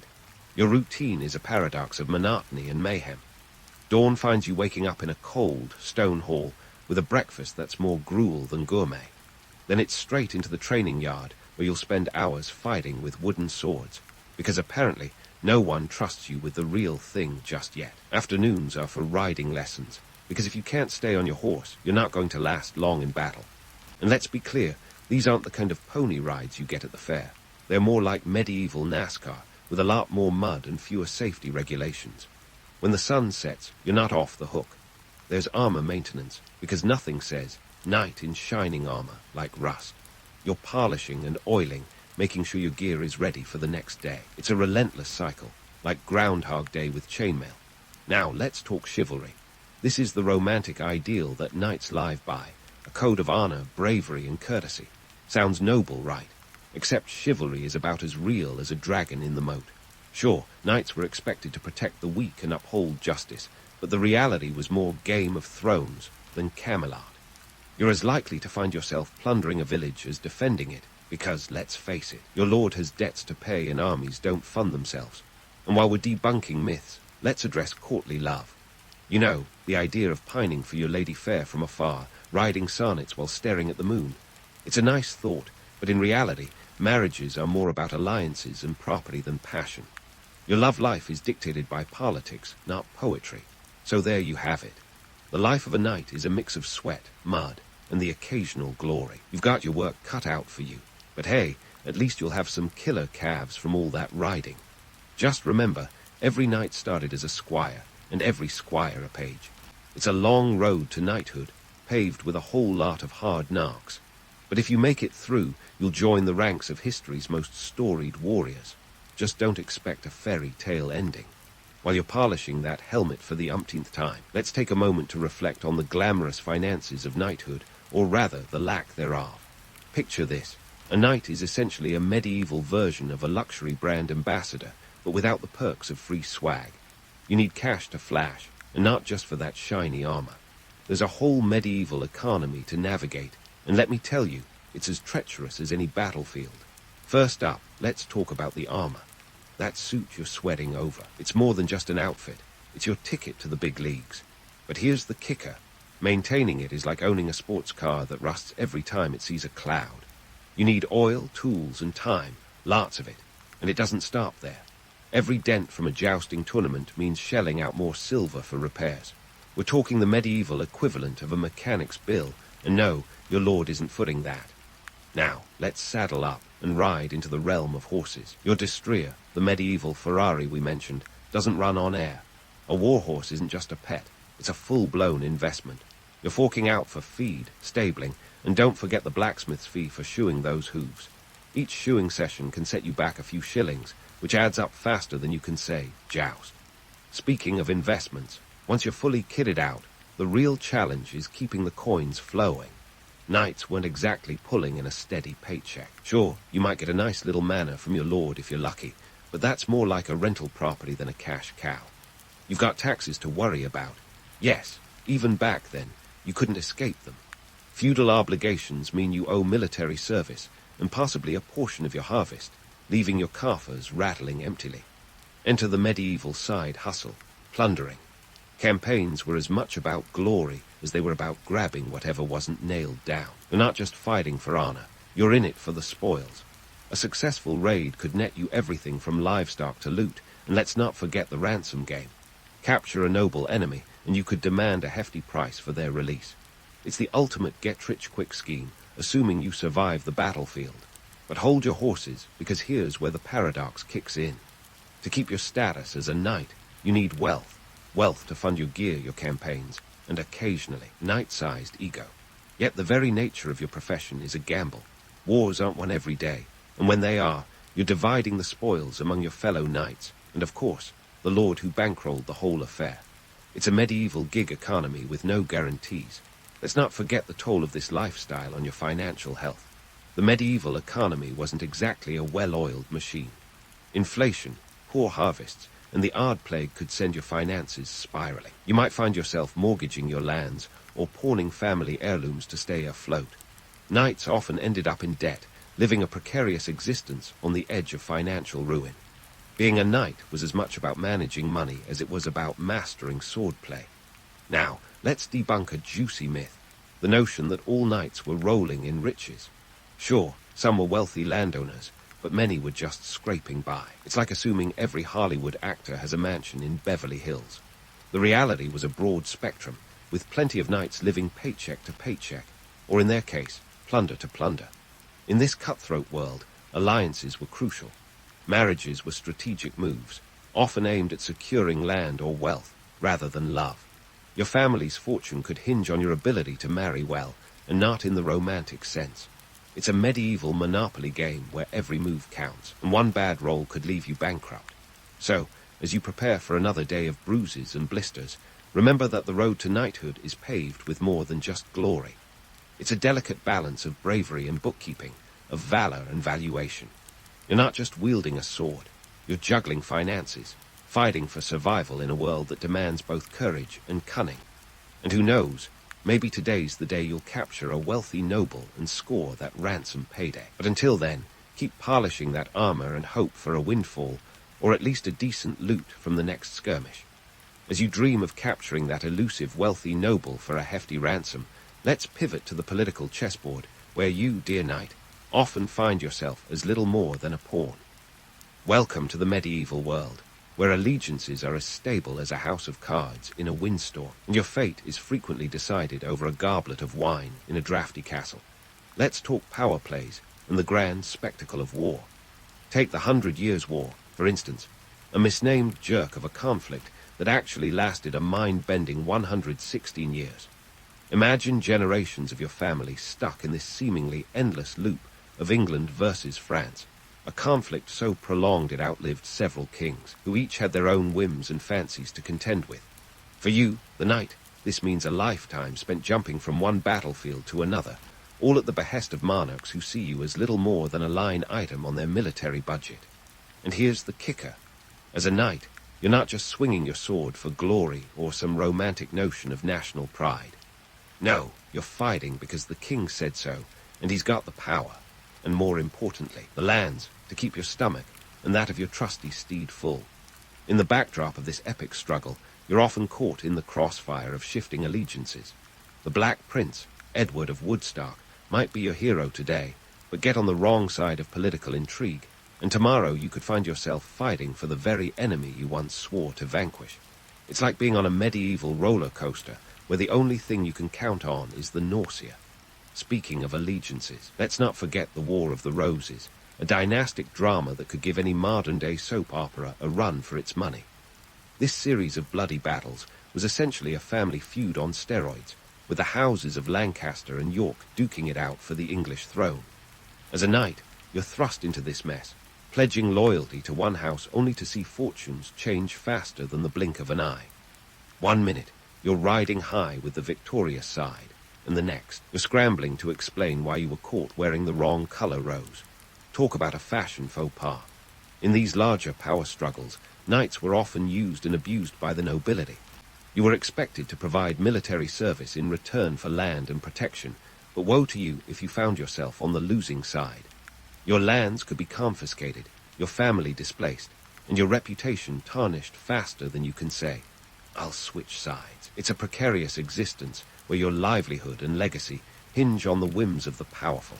And let's not gloss over the economic toll these wars took.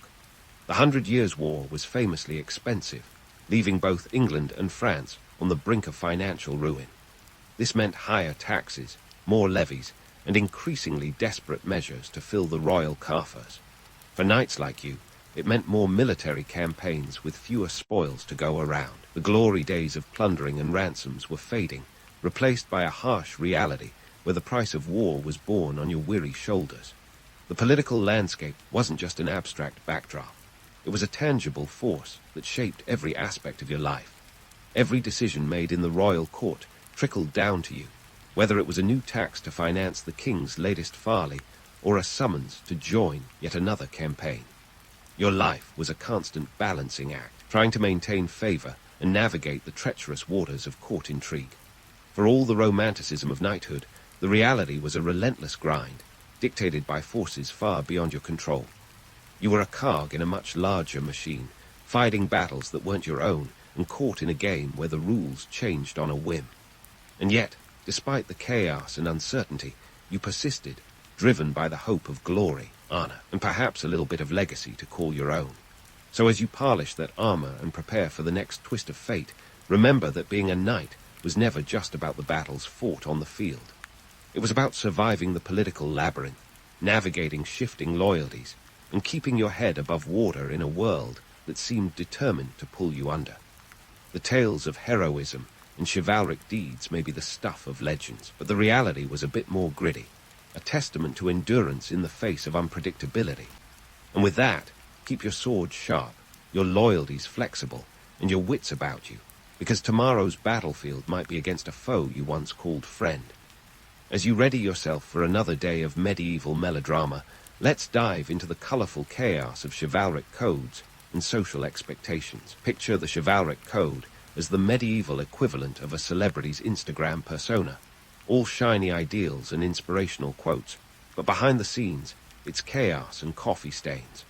The code was supposed to be a noble guidebook, a sort of knightly self-help manual that included everything from battlefield bravery to courtly manners, and yes, the dreaded commitment to your lady fair. But here's the kicker. For every noble deed sung in troubadour ballads, there's a knight sneaking off to loot the enemy camp or negotiating a ransom that would make a hedge fund manager blush. You see, chivalry was less about real behavior and more about the image it projected, kind of like how we all pretend kale smoothies are delicious. Now, let's talk danger. As a knight, you were expected to be the medieval version of a Swiss Army knife, versatile and always ready for action. The battlefield was your stage, but unlike a Broadway debut, it didn't come with safety nets. Forget romantic sunsets and poetic duels. War was ugly, raw, and about as glamorous as a mud fight. Imagine the Battle of Agincourt in 1415, where thousands of knights stood knee-deep in mud, facing a barrage of English longbowmen. It was less a tale of honor and more a logistical nightmare, where your fancy armor could become a death trap if you fell over. And then there's jousting. Jousting, the medieval extreme sport that's like NASCAR on horseback, with the same potential for disaster. It sounds thrilling, right? Charging at your opponent with a lance, the crowd cheering, the glory of victory just a splinter away. But reality check. It's all fun and games until someone loses an eye, or worse. The list of jousting accidents reads like a medieval ER report. In 1559, King Henry Roman II of France famously died after a splinter from a shattered lance pierced his eye during a tournament. Talk about taking one for the team. Of course, knights weren't just show ponies for public events. You also had to navigate the treacherous waters of social hierarchies. The medieval social ladder was more of a rickety staircase, where each step could lead you to power or plummet you into disgrace. Your reputation was everything, and one misstep, like backing the wrong horse, both literally and metaphorically, could see you tumble from favor faster than you can say, courtly scandal. In this world, public perception was king. Forget Instagram influencers. Knights were the original brand ambassadors, except instead of promoting detox teas, you were selling your prowess and loyalty. Maintaining your status required constant vigilance and a good dose of political acumen. You had to manage your public image, while dodging the slings and arrows of rival knights eager to knock you down a peg or two. And then there was the delicate matter of courtly love, because what's chivalry without a bit of romance, or at least the illusion of it? The idea was to adore a noblewoman from afar, writing poetry and performing feats of bravery in her name. In reality, it was more about securing alliances and less about heartfelt sonnets. Your lady's favor could open doors, but it was as much a social contract as a love affair. And heaven help you if you fell afoul of her family. The social repercussions could be as brutal as a battlefield defeat. Let's not forget the ever-present pressure to uphold your family's honor. You weren't just representing yourself. You were the face of your lineage, the bearer of your ancestors' legacy. Fail in your duties, and it wasn't just your reputation at stake, but the standing of your entire clan. It's like being the quarterback of a medieval NFL team, but if you fumble, the whole village pays the price. So, as you strap on your armor and prepare for another day of dodging arrows, both literal and figurative, remember, the life of a knight was a constant balancing act. It was about projecting an image of untarnished valor, while navigating a world where the line between hero and villain was often as thin as a knight's patience at a court banquet. Chivalry might have been the goal, but survival was the game. Keep your lance steady, your wits sharper, and maybe, just maybe, you'll make it to the next chapter with your head and your honor intact. And so, as you ready yourself for yet another day of dodging arrows and courtly intrigues, let's shift gears to explore the final act of this medieval drama, the decline of knighthood. Buckle up, because this journey involves gunpowder, the Renaissance, and a good dose of reality check. The sun began setting on the age of knights around the late 15th century, and it wasn't a gentle twilight. Enter stage left, gunpowder. Now, if knights were the rock stars of the medieval world, then gunpowder was the uninvited techno DJ who changed the music and blew up the stage, literally. With the introduction of firearms, the once mighty knight, clad in his shiny armor, suddenly found himself about as useful as a chocolate teapot in a heat wave. Picture this.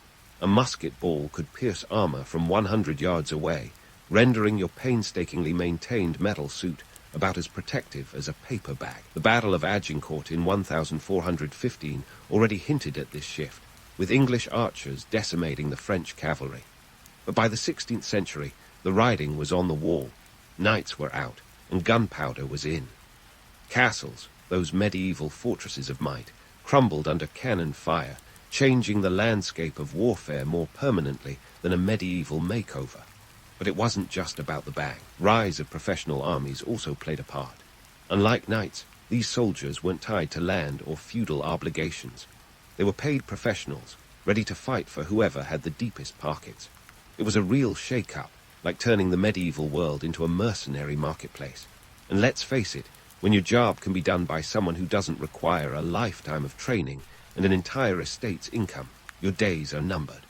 Now, don't get me wrong. For a while, knights tried to adapt. Some swapped their swords for pistols, others became officers in these new armies, trading in personal glory for strategic command. But the romance of the lone knight-errant was fading, replaced by the cold efficiency of gunpowder and regimented troops. It was a shift from the personal to the impersonal, from the heroic to the bureaucratic. The irony. The myths of knighthood only grew stronger as their reality faded. Romantic literature had a field day, with tales of chivalry turning into bestsellers of the day. The 15th century writer Thomas Malory penned Le Morte d'Arthur, a collection of Arthurian legends that cemented the knightly image. It was like a medieval nostalgia trip, a yearning for the good old days that were never quite as good as they seemed. But why does this myth endure? Perhaps because the knight embodies ideals we still cherish. Bravery, honor, and a sense of adventure. It's the stuff of legends, even if the reality involved more mud than magic. And who doesn't love a good story? The knight serves as a reminder that we often prefer the glittering facade to the gritty truth. Yet beneath the armor, there are lessons. The rise and fall of knighthood highlights how technology can reshape society in ways both wondrous and terrifying. It's a testament to adaptability, or lack thereof, and a reminder that no profession, no matter how noble, is immune to change. The knight's story is a cautionary tale of evolution, a medieval metaphor for industries that fail to innovate. The legacy of knighthood lives on, not just in our stories, but in our culture. From the Boy Scout's oath to modern military decorations, echoes of chivalry persist. Even in the digital age, we have our keyboard warriors, modern knights jousting with memes instead of lances. The romantic allure of the knight persists in pop culture, from movies like Monty Python and the Holy Grail, which satirizes the myths, to epic fantasies like Game of Thrones, which revel in them. So, as you hang up your armor for the last time, reflect on the tumultuous journey of knighthood. It was a life of paradoxes, of glory and grime, of myth and reality, a testament to the enduring human spirit, forever seeking adventure and meaning in a world that often demands both courage and cunning. The knight may have ridden into the sunset, but his spirit gallops on, a reminder that history's greatest stories are as much about endurance as they are about heroism. And as you ponder this legacy, remember, in the end, every knight is only as good as his last tale, and what a tale it's been. You're standing in a damp forest in ancient Gaul, surrounded by towering oaks that look like they've been around since the dawn of time. Somewhere beyond the trees, the Romans are probably up to their usual empire-building antics. But for you, it's just another day in the life of a Celtic Druid. You might not have a wand or a pointy hat, but don't let that fool you. Your role in society is nothing short of magical, even if there isn't a Hogwarts in sight. Now, let's get one thing straight. Being a druid isn't just about chanting in white robes and looking mysterious. Oh no, you're more like the Swiss Army knife of your tribe. You're not only a religious figure, but also a judge, teacher, and political advisor. Imagine being your community's Google, LinkedIn, and Supreme Court, all rolled into one. You see, druids hold a unique position in Celtic society, a bit like if the Dalai Lama moonlighted as a Supreme Court justice. Your decisions can steer the course of tribal politics. No pressure, right? You've also got a special relationship with nature, which is basically your office, your temple, and your chill-out zone all in one. Those trees around you aren't just scenery, they're sacred. You believe they hold the wisdom of the ages, and let's face it, they probably know more than some of the chieftains you've met. Druids are the original tree huggers, but with an added dose of authority that commands respect. It's a wonder that in a world where might often made right, people still turn to you for guidance. Speaking of attire, forget about fancy robes with glittering stars and moons. Your garments are more about practicality, though you do add a touch of flair with a cloak or a torque, a neck ring that screams, "I'm important." Think of it as the original status symbol, like a designer watch that also subtly hints you might know a thing or two about the future. And let's debunk one thing right off the bat. Druids didn't wear pointy hats. Sorry, wizard fans, but that's a medieval misinterpretation. If you saw a druid in a pointy hat, it would probably be a rather confused jester instead. Now, why are you so intertwined with nature? It's not just about aesthetics or some new age desire to be one with the earth. Nature is your textbook, and every tree, river, or mountain is a chapter waiting to be read. Your rituals often involve natural elements, from oak leaves to animal bones, and yes, there's a fair bit of fire involved too. It's a bit like cooking, but with more chanting and less bam. You see, nature is not just a backdrop, it's an active participant in your rites. You're like the ultimate environmentalist, seeing the earth not as something to be conquered, but as a partner in the great cosmic dance. And here's where it gets spicy. Your rituals are shrouded in secrecy. You didn't just walk into a druid school and pick up a diploma. Knowledge is passed down orally, and you guard it like the crown jewels. Roman writer Pliny, the elder, described the Druids as learned men of the tribes, and they were definitely the keepers of secrets, probably enough to make any conspiracy theorist's head spin. You could say you're the original secret society, minus the handshakes and cryptic symbols. So, you're standing there, a figure of wisdom and authority, ready to perform a ritual that might be as simple as a blessing or as complex as a sacrifice. There's a lot of misunderstanding about that last part, by the way. While it's true that some ancient sources mention human sacrifices, it's essential to approach those accounts with caution. After all, they were often written by Roman historians who had their own agendas and weren't exactly unbiased reporters. It's like getting your news from a tabloid, sensational, but not always spot on. Anyway, your role is to bridge the gap between the human and the divine. You mediate with the guards, ensuring that the tribe stays on their good side. And in return, the community respects you, seeks your counsel, and follows your lead. It's a symbiotic relationship that keeps things ticking over smoothly, at least until the next tribal skirmish. You're the glue that holds the social fabric together, and without you, things would unravel faster than you can say Caesar's Gallic Wars. Pop culture loves to romanticize your kind, turning you into mystical figures with an almost Gandalf-like aura. But the reality is both more mundane and more fascinating. You don't need a staff that shoots sparks or a hat that defies gravity. Your power lies in wisdom, not wizardry, and that's more potent than any spell. So next time you see a druid in a film or book, remember there's a whole lot more to the story. It's not just about the magic, it's about the mastery of life itself. As the sun sets behind the ancient trees, you prepare to head back to your tribe, your head full of cosmic mysteries and tomorrow's to-do list. Whether it's settling a dispute or forecasting the weather, your work is never done. But you wouldn't have it any other way. After all, who else gets to be the rock star of the Iron Age without even picking up an instrument? Your life as a druid is a tapestry of responsibilities, rituals, and a little bit of rock and roll Celtic style.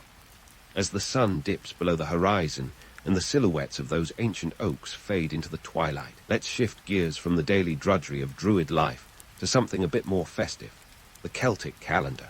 You know, the one that's as packed with celebrations as a modern influencer's social media feed. But before you get too excited, let's get one thing straight. These weren't just excuses to party like it's 1999 BCE. Each festival had a practical and agricultural backbone that would make any farmer nod in approval. First up on our magical mystery tour, Samhain, the festival marking the end of the harvest season and the onset of winter. Picture it as the Celtic New Year's Eve, but with less confetti and more fire. Here's the thing, Samhain was about as much fun as it was functional. It was a time to take stock of food supplies, make agricultural decisions for the coming year, and yes, connect with the other world. But don't let the idea of ghostly visitors fool you. Pragmatism was the name of the game. Livestock were brought in from summer pastures, culling decisions were made, and everything was prepared for the long, dark months ahead. Sort of a medieval version of prepping for winter by hitting the Costco of the Iron Age. Next, we have Imbolc, celebrated around February 1st.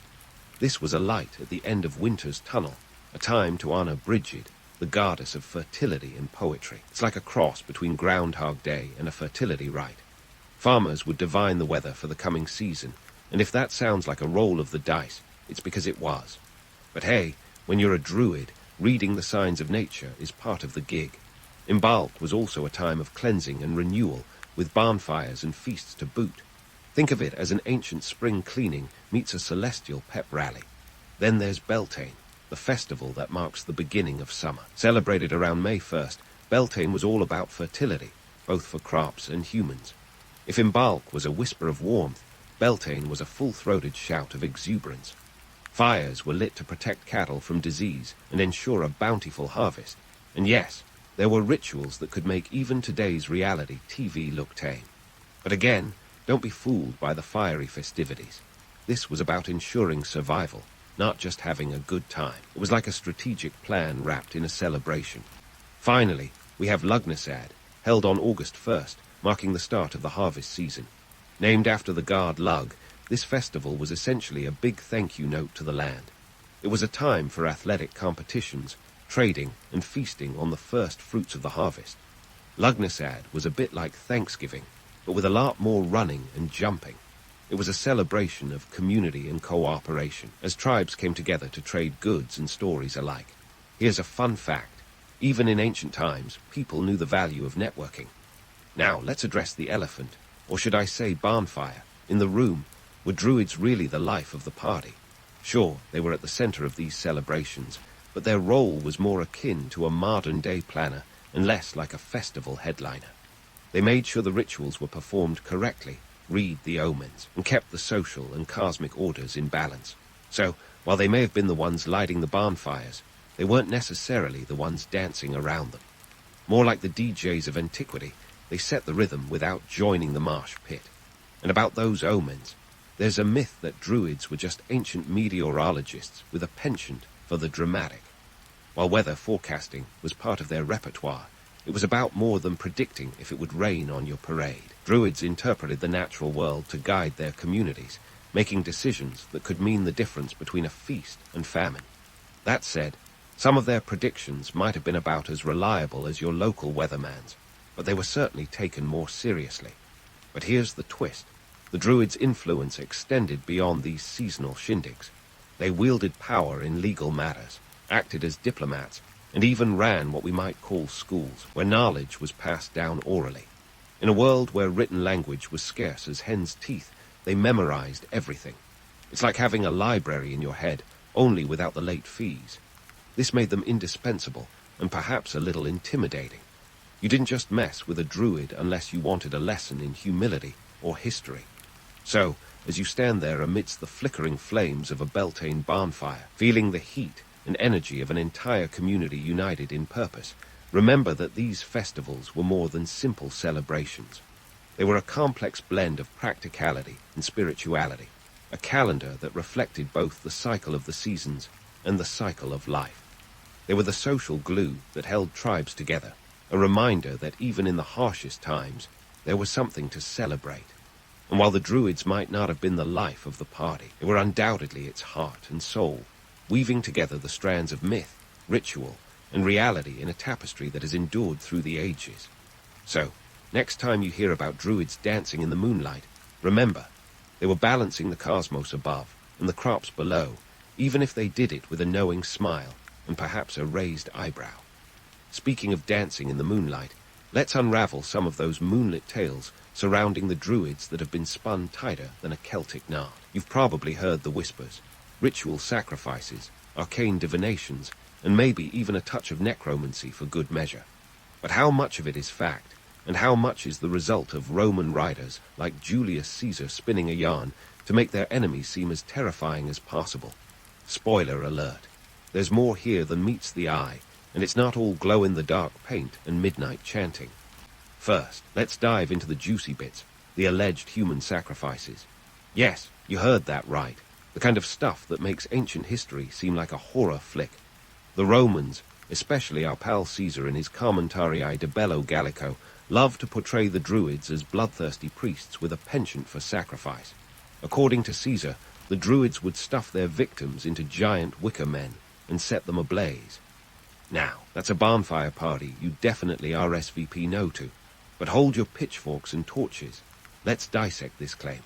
While it's true that some archaeological evidence suggests ritual sacrifice was part of ancient Celtic practices, the scale and nature of these sacrifices are murkier than a foggy night in the Highlands. Caesar's accounts were written as part of his military campaigns, a sort of ancient PR blitz to justify his conquests.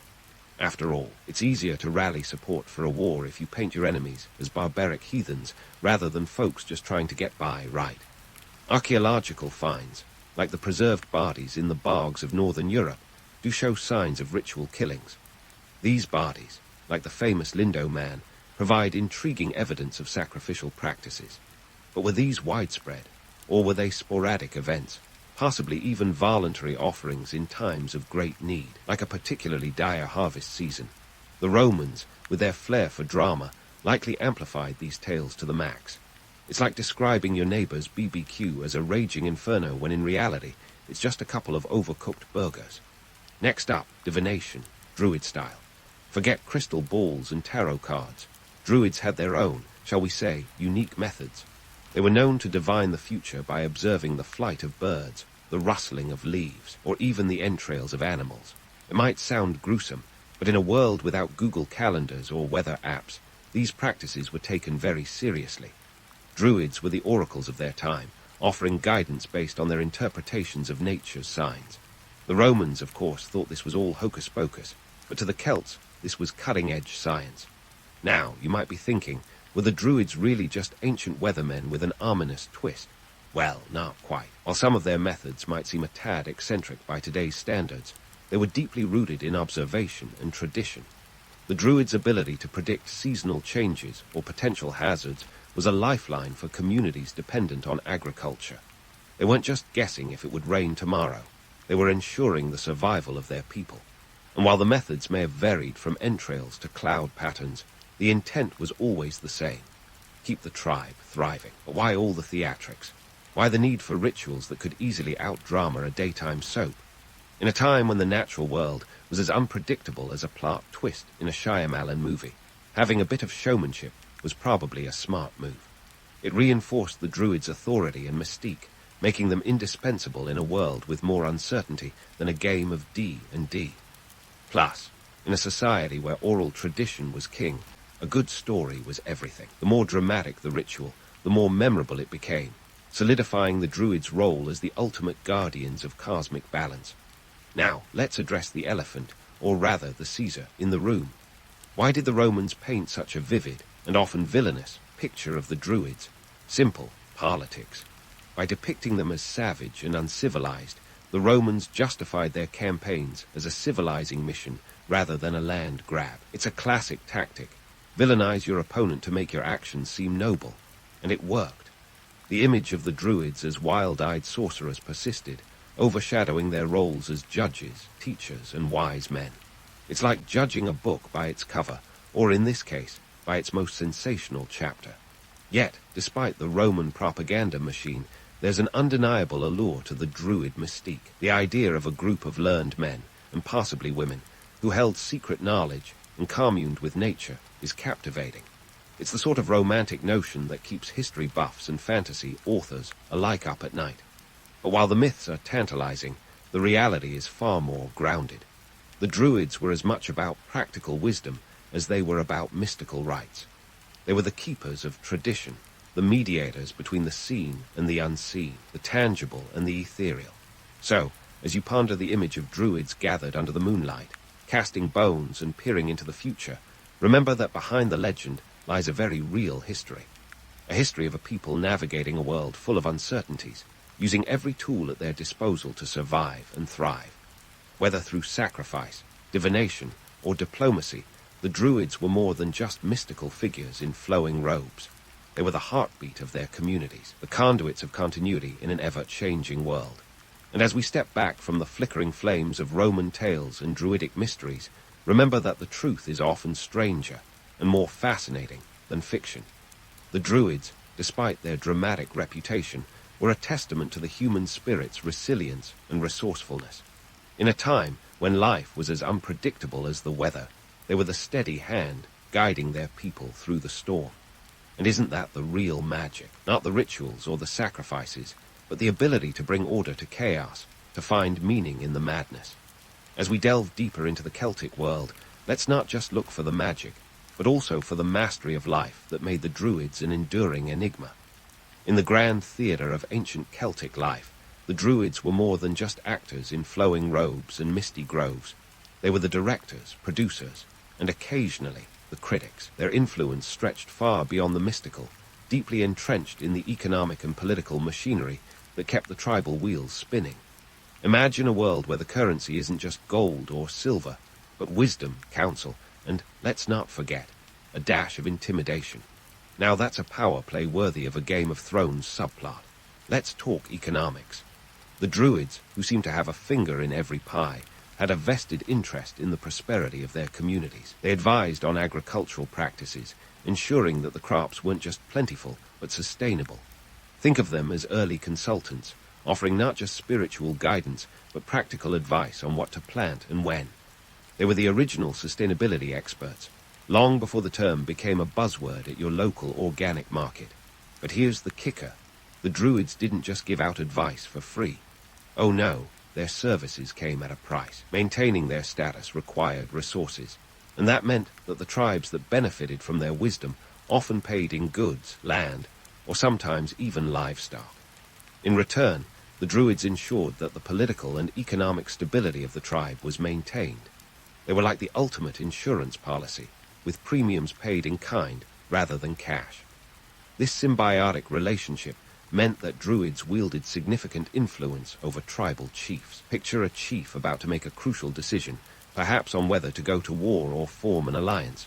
Who do they turn to for advice? That's right, the Druid, who was as much a political advisor as they were a spiritual guide. In many ways, the Druids held the keys to power, shaping policy and strategy with a few well-placed words whispered among the oak trees. Now, let's not sugarcoat it. this influence didn't come without its costs. The Druids had to navigate the tricky waters of tribal politics, balancing the needs of their own order with the demands of the ruling class. It was a bit like walking a tightrope while juggling flaming torches.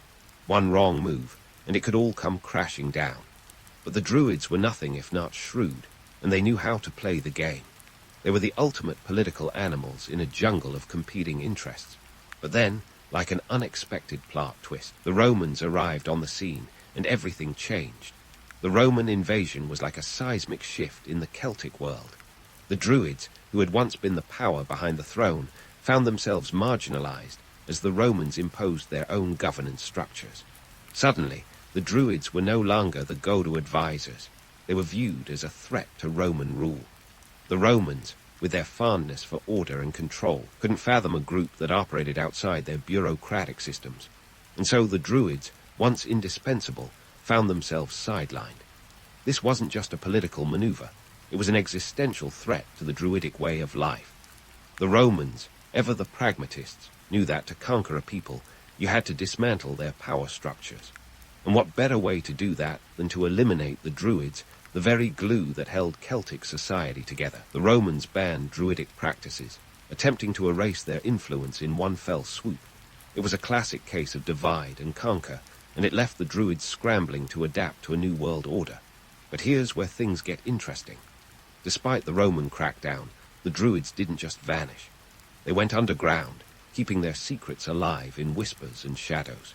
In a world without NDAs, they relied on oral tradition to pass down their knowledge, ensuring that their wisdom would endure even in the face of oppression. It was a clandestine operation that kept the flame of Druidic knowledge burning, even as the Romans tried to snuff it out. The Druids' resilience is a testament to their adaptability. They didn't just fold under pressure. They evolved, finding new ways to influence and inspire. In many ways, they were the original resistance fighters, using their wits and wisdom to outmaneuver an empire. It's a story of survival against the odds, a reminder that even in the darkest times, the light of knowledge can endure. So, as the curtain falls on this chapter of Druidic history, remember that their legacy is more than just the myths and legends that have survived. It's a story of power and politics, of economic influence and strategic thinking. The Druids were more than just mystical figures. They were the architects of their world, shaping the destiny of their people with a deftness and dexterity that would make any modern politician envious. As we edge closer to the final act of our Celtic saga, keep in mind that the story of the Druids is far from over. There are more secrets to uncover, more mysteries to unravel, and more lessons to learn from these enigmatic figures who, despite the odds, left an indelible mark on history.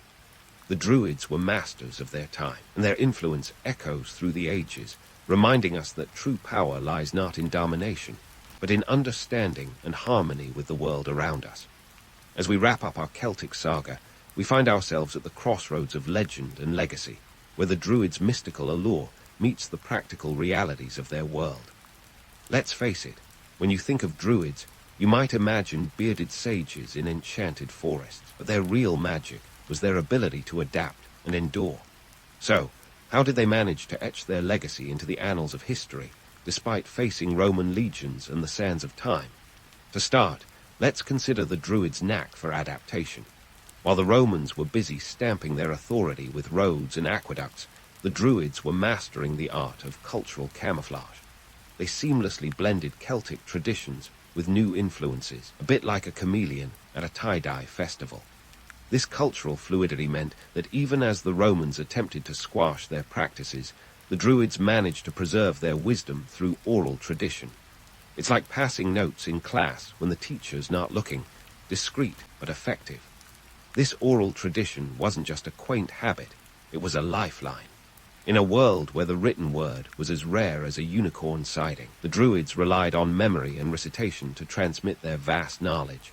Think of it as an ancient version of cloud storage, but with fewer server outages. This dedication to oral history allowed them to slip through the cracks of conquest and keep their teachings alive for future generations. But it wasn't all smoke and mirrors.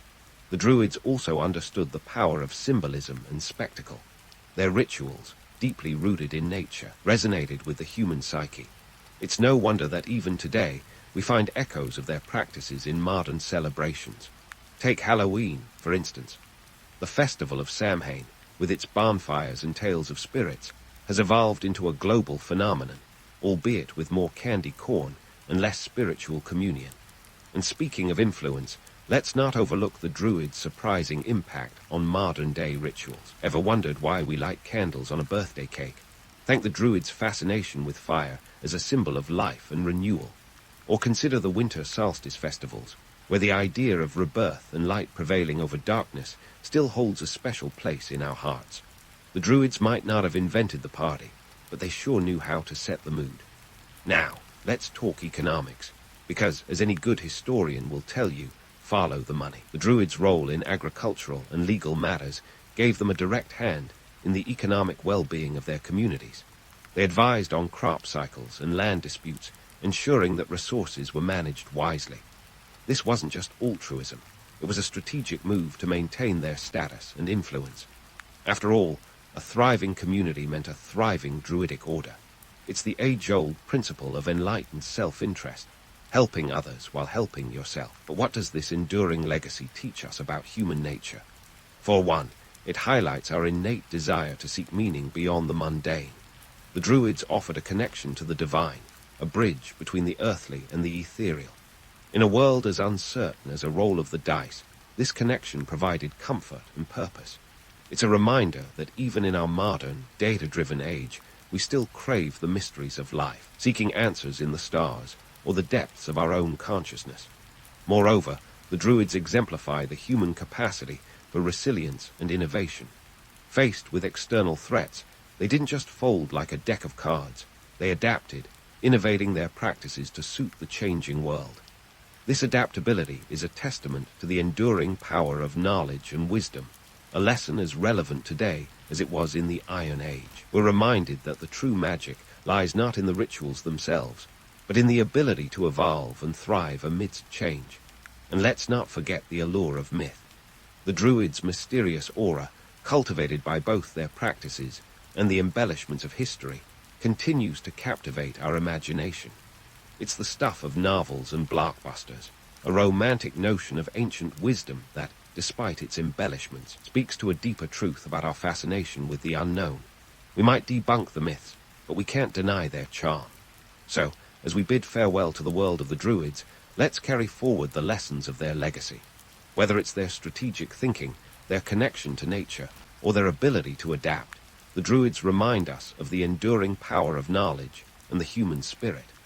Their story is a tapestry of legend and reality, woven with threads of resilience and innovation. And while we may never fully unravel the mysteries of the Druids, perhaps that's the point.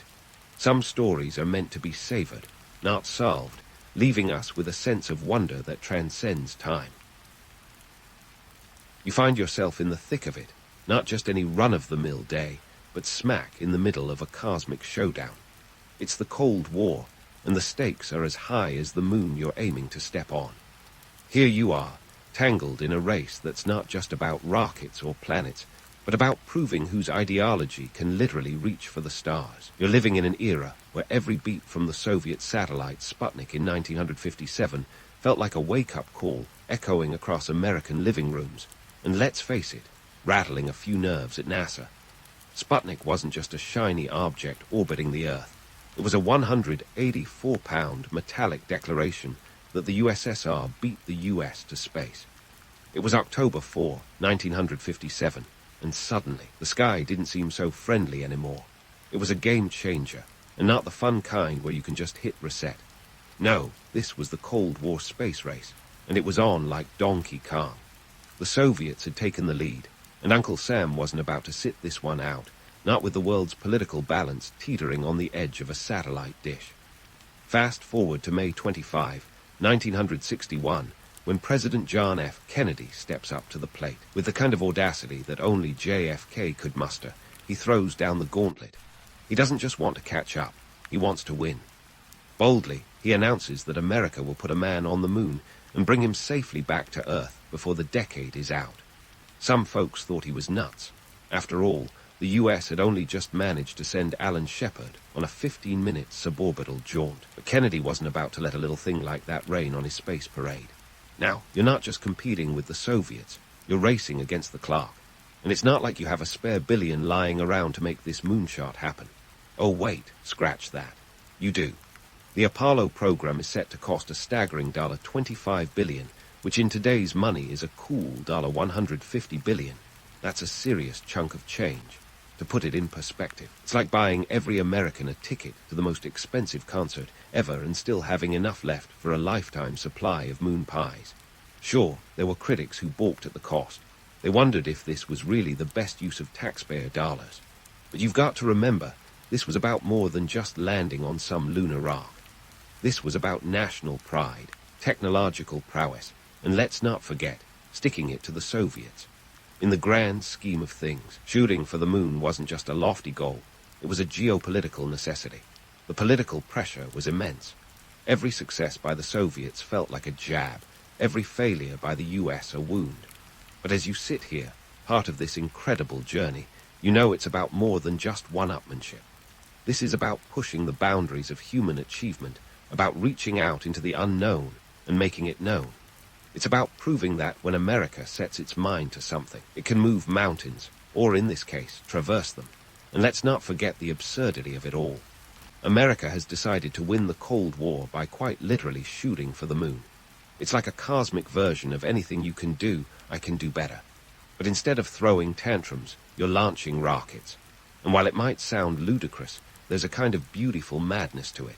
Here you are, part of a team that's ready to turn the moon into the 51st state if it means beating the Soviets. You're in the thick of it, and every day you're reminded of the weight of the world, or at least the weight of your nation's expectations, resting on your shoulders. Yet there's a thrill to it, a sense of being part of something historic, something that will be remembered long after the last piece of moon dust has settled. You're not just reaching for the moon, you're reaching for the stars. And in this race, second place isn't an option. Now, let's get into the nitty-gritty of how you actually do this moon thing. It's not like you can just slap a few rockets together, shout, to infinity and beyond, and expect to end up in lunar orbit. No, making space history requires a little more finesse and a lot more firepower. Enter the Saturn V rocket, the real star of this show, standing as tall as a 36-story building, a whopping 363 feet. This behemoth weighed in at 2 million pounds at launch, which is about the same as 400 elephants. And let's talk about thrust. 6 million pounds of it, enough to send you to the moon and back with a side trip to the grocery store. But here's the real kicker. Building a rocket this colossal wasn't as simple as stacking Legos. NASA engineers faced technical challenges that would make your head spin faster than a centrifuge. For one, the Saturn V was essentially a controlled explosion waiting to happen. You're basically sitting on a giant bomb, and your job is to make sure it explodes in the right direction. Not exactly a comforting thought, is it? Now, let's talk about the tragedy that reminded everyone just how dangerous this game was. Apollo 1, January 27, 1967, was supposed to be a routine test on the launch pad. Instead, it became a heart-wrenching reminder that the space race wasn't all glory and giant leaps. A cabin fire during a pre-launch test tragically claimed the lives of astronauts Gus Grissom, Ed White, and Roger B. Chaffee. Gallows humor aside, set astronauts on fire was definitely not in the original mission plan. It was a dark day for NASA and a reminder that even the best-laid plans can go horribly wrong. But as they say, the show must go on. Enter the key players: Neil Armstrong, Buzz Aldrin, and Michael Collins. These names might sound like a rock band from the 60s, but make no mistake, they are the real deal. Armstrong, the cool-as-a-cucumber test pilot with nerves of steel, was the one you'd want piloting anything that could potentially blow up. Buzz Aldrin, with his PhD in astronautics, was the brains of the operation, always ready with a quick quip or a complex maneuver. And then there's Michael Collins, the unsung hero who orbited the moon solo while his buddies took their giant leap. He may not have gotten to moonwalk, but let's give the man some credit. He was the one holding down the fort, making sure everyone got home in one piece. While the world was captivated by the idea of walking on the moon, these guys were knee-deep in the unglamorous business of making it happen. Training involved everything from practicing weightlessness in giant swimming pools to surviving in the desert with nothing but a pocket knife and a survival kit. Talk about commitment to the cause. These astronauts were ready for anything, whether it was a moon landing or a remake of Survivor, Lunar Edition. The stakes were high, and so was the cost. The Apollo program's $25 billion price tag wasn't just about sticking it to the Soviets. It was about innovation, about pushing the boundaries of what humans could achieve. And let's not forget the economic context. This was the era of big government spending, where investing in space technology was seen as a way to drive economic growth and spur technological advancements. It wasn't just about the moon, it was about the future. Now, as you sit here imagining what it was like to be part of this grand endeavor, remember that it wasn't all heroics and glory. There were setbacks, challenges, and tragedies that tested human resilience and ingenuity. But through it all, there was a sense of purpose, a belief that we could do the impossible. And while setting foot on the moon might have been the ultimate goal, it was the journey, the trials, the triumphs, and the sheer audacity of it all that truly captured the imagination of a generation. As our story continues, keep your eyes on the stars and your feet on the ground. There's more to come in this epic tale of human ambition and adventure. But for now, let's savor the moment, knowing that history is being made one giant leap at a time. And so here we are, on the cusp of one of humanity's boldest escapades. July 20, 1969. The day that made history, not just for the archives, but for every living room tuned into the grainy broadcast. It's the kind of day you might imagine James Bond having a martini, shaken not stirred, while watching, if he weren't a fictional character. Instead, you've got millions of real people, from the bustling streets of New York to remote villages, all united by the glow of their television screens. Down in Houston, the control room is buzzing with more tension than a cat in a room full of rocking chairs. You've got people in headsets staring at screens like they're trying to win a staring contest with fate. Picture rows of engineers, scientists, and flight directors, each one a bundle of nerves wrapped in a suit and tie. They're dealing with more pressure than a pressure cooker at a chili cook-off, and with good reason. This isn't just a Sunday drive. It's a dance on the edge of oblivion, with Neil Armstrong, Buzz Aldrin, and Michael Collins as the main performers. The atmosphere is electric, charged with a mix of excitement and dread. You can almost hear the collective intake of breath as the Eagle lunar module begins its descent. Armstrong and Aldrin are about to attempt something no one has ever done before, land a human on the moon. You know, just another day at the office. Meanwhile, Collins is orbiting the moon solo in the command module, Columbia, ready to play the interstellar Uber driver when it's time to head home. Now, let's talk about this landing business. It's not as straightforward as parallel parking, especially when your parking spot is the lunar surface, and overshooting means becoming space debris. Armstrong, the cool-headed flyboy with the steely nerves, takes manual control when the onboard computer starts pointing them toward a boulder-strewn field that says, "Welcome," like a porcupine hug. Here's where it gets really hairy. With each passing second, the fuel gauge ticks closer to E. If they don't land soon, they'll have to abort the mission entirely. No one wants to be the guy who almost landed on the moon. Armstrong, with a calmness that would give a Zen master pause, pilots the lunar module down with just 20 seconds of fuel remaining. It's the kind of close call that makes your heart skip a beat just hearing about it. And then, the words that come crackling over the radio. Houston, Tranquility Base here. The Eagle has landed. Cue the collective exhale in the control room and cheers around the world. It's official. They've done it. The room erupts as if they've just won the World Series, the Super Bowl, and the lottery all rolled into one. But the excitement is only just beginning. As Armstrong prepares to make his way down the lunar module's ladder, the world holds its breath again. This isn't just a step. It's the step. The one that will be replayed in every history class, documentary, and trivia night for decades to come. You can almost hear the pages of history turning. And there it is, the moment that's etched into the fabric of human achievement. Armstrong steps onto the lunar surface and delivers the line that will be quoted until the end of time. That's one small step for man, one giant leap for mankind. Or is it a man? The missing A has sparked more debates than any missing word in history. Linguists, historians, and conspiracy theorists alike have all weighed in. Was it a slip of the tongue? a glitch in the transmission, an intentional omission. Whatever the case, the words resonate, echoing across the silence of space and into the imaginations of millions. Regardless of the missing article, the phrase becomes an instant classic, a soundbite for the ages. Never mind the radio static that made it sound like Armstrong was speaking from inside a tin can. The world is entranced. Here's a guy standing on the moon, and suddenly every sci-fi dream seems a little more plausible. It's no wonder the media goes into overdrive, spinning tales of heroism, exploration, and the triumph of the human spirit. The media frenzy is akin to a feeding frenzy at a shark convention. News outlets scramble to cover every angle, every detail, every second of the lunar landing. Armstrong, Aldrin, and Collins become household names, the kind that even your grandma, who still calls the TV, the moving pictures box, knows by heart. It's a whirlwind of interviews, photo ops, and ticker-tape parades. The astronauts are fated as modern-day explorers, the Magellans of the cosmos. But let's not get too carried away on the wings of romance. While the moon landing was a monumental achievement, it wasn't all moonbeams and stardust. There were practical concerns, like how to get everyone safely back to Earth, not to mention the technical challenges of navigating through space without Google Maps or even a decent GPS. And then there's the cost.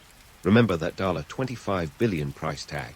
While the public was enamored with the moonwalk, some critics questioned whether it was worth the price of admission. After all, you can't eat moon rocks. Yet, as you sit back and marvel at humanity's ability to dream big and aim higher, it's clear that the moon landing was more than just a moment in time. It was a testament to human ingenuity, a beacon of hope in a turbulent world.